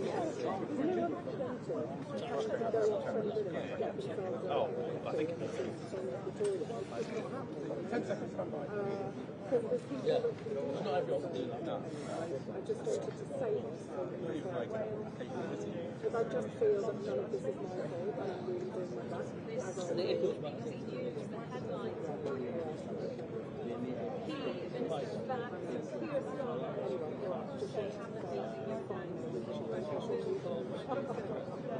Yeah, also the team. Like, someone really needs to tell me what the team is before they say it. I have no idea. Didn't you say that? They literally said a line that was really happening. And, you know, it's really just not able. It's like really from back of there. So thanks for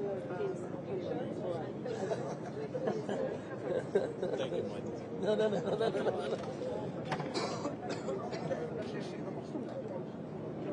What I wonder though is why is that even in the street on daylight today? Because it's like giving people. Well, it might be capital because they use the streets. some people they'll do C+2 and get But notice it's been a beautiful day in Downing Street today, and the weather's quite nice. It's been a little bit cold, but it's been actually quite pleasant. I wouldn't mind it being today. No, I've had to put gloves on and jumper and alternate. Yeah, that's the only thing is because the buildings are so high, you just don't get the real. Right, I better carry on. Anyway, nice to talk to you, sir. Nice to talk to you.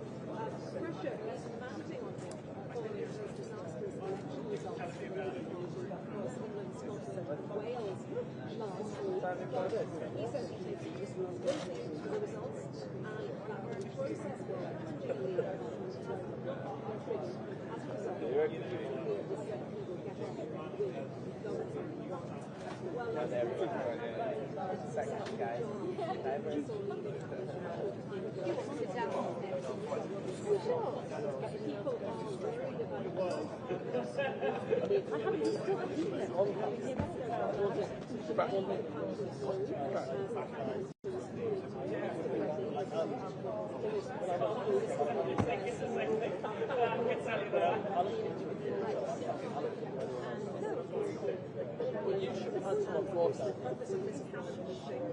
before the events of the last week or so was to talk about the war with Iran. That was indeed discussed. One of the key arguments the Prime Minister of the state is that the war with Iran, with the war in Ukraine, continuing on the global challenges of the change of leadership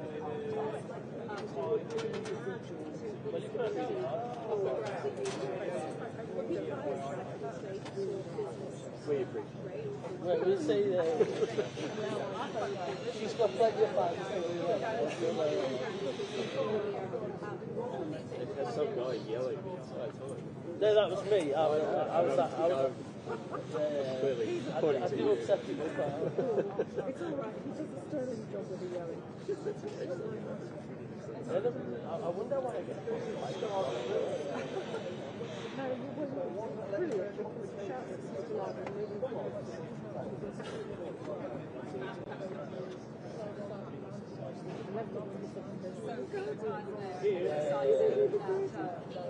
mind you, I'm speaking as well.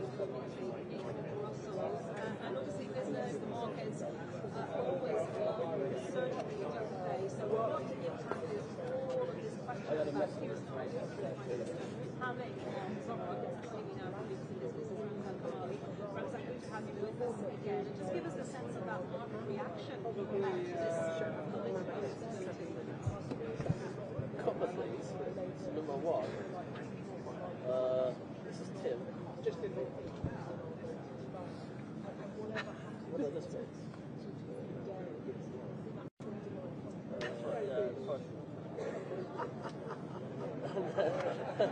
And then Lewis.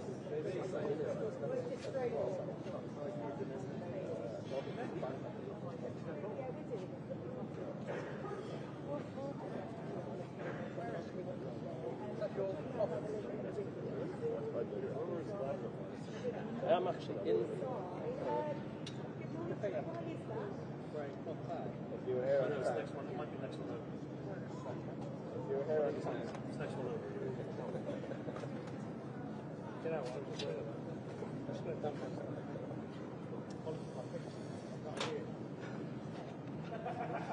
How are you? Standing out there for a while. It's much colder.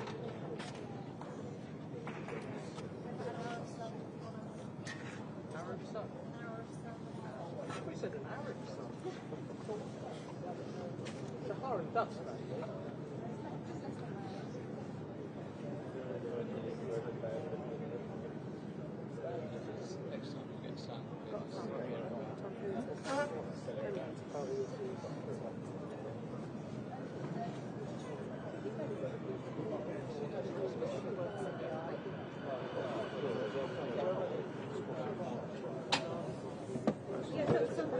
That's fine. Stop this one. It's fine.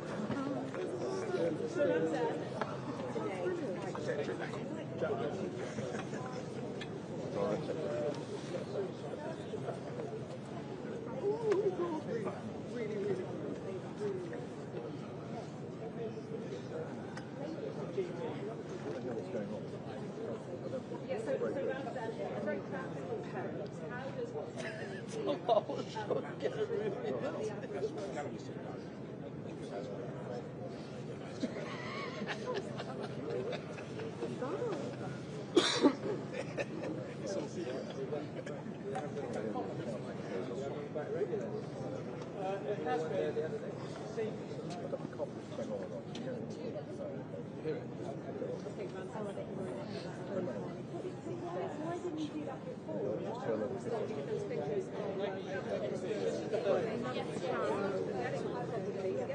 Business.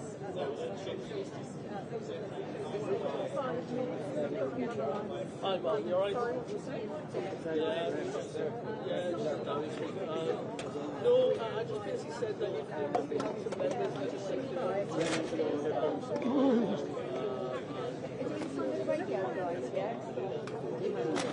Sorry?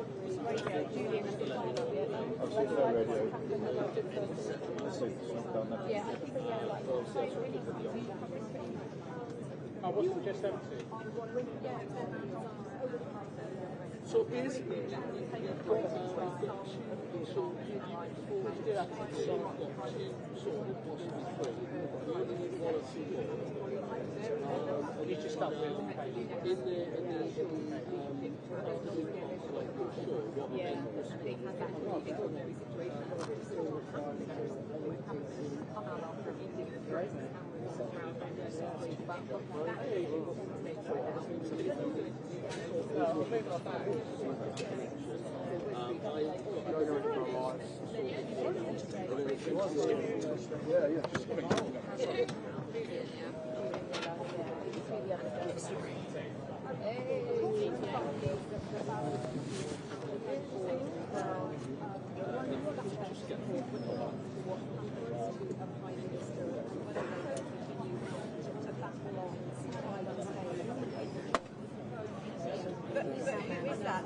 Labour don't seem to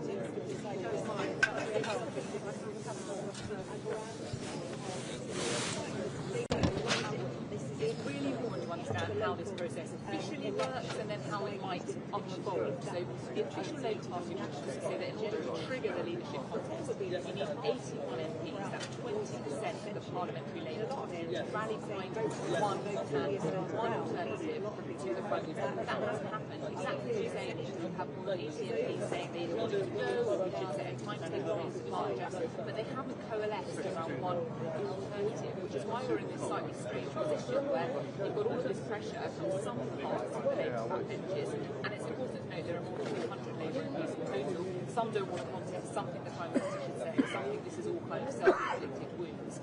But you can clearly see there's a lot of unrest, but they haven't reached that threshold yet about kind of one possible alternative.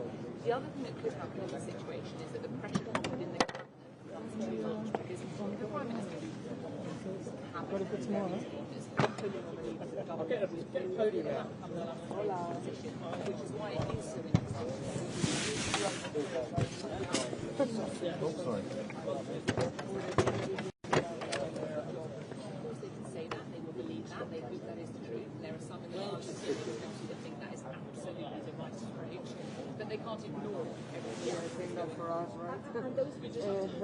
What I was going to tell you, can I come back to Paddington to get ready for tomorrow, like all of the stuff? Because we need like quite a lot, it's going to be like the program. Yeah, it feels like a very fast-moving situation at the moment. I'm just going to know that in the Houses of Parliament, trying to chat with MPs to get a sense of how they're feeling. Yeah, exactly. And we've heard this argument from some now, including the Defence Secretary John Healey, who's just put out this message on social media, effectively saying there's a lot of global instability. But I need to take something to come to the street, or what? There are other saying, look, this is unacceptable. You know, you've got so many people who've publicly gone over the top and expressed that they don't think that the Prime Minister is the right guy for the job. That we are now in a period of instability, whichever way you cut it. So, you know, we might as well crack on and try and get some sort of resolution to this. It still feels like things are moving quickly, but what has been interesting this morning was the very first thing. Do you have another or not? Wow, there's a cabinet meeting, what's going to happen? But then, no, because Mark told me that he was gonna, I can explain him because Mark told me he was gonna bring me because he's coming to me tomorrow. Or I do that alone and he comes here and he doesn't have money. I don't mind any of them, so send me. No, but I mean, he's for that, coming with me and tomorrow, we're going to so a short break back it here. should be fine if we have tomorrow, but if you prefer me to stay here, I don't mind. Okay, so I stay here or no? Okay. And then picking up with Alex off the back. Yeah, because Oli's gonna finish quite soon, right? Hey, Oli might finish like relatively soon. Yeah. Okay, cool. So I will. Yes. I will get everything ready for tomorrow. Yes, please. Okay. Nice. Okay, thank you. Ciao, ciao.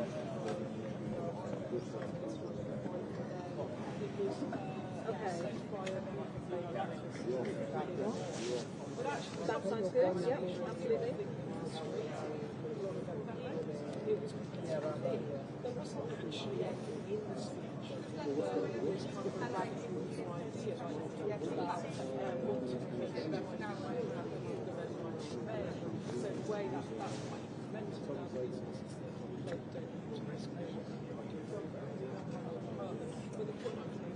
There wasn't a big rally speech. I think that's going back to what you just said about administration. Elected manifesto.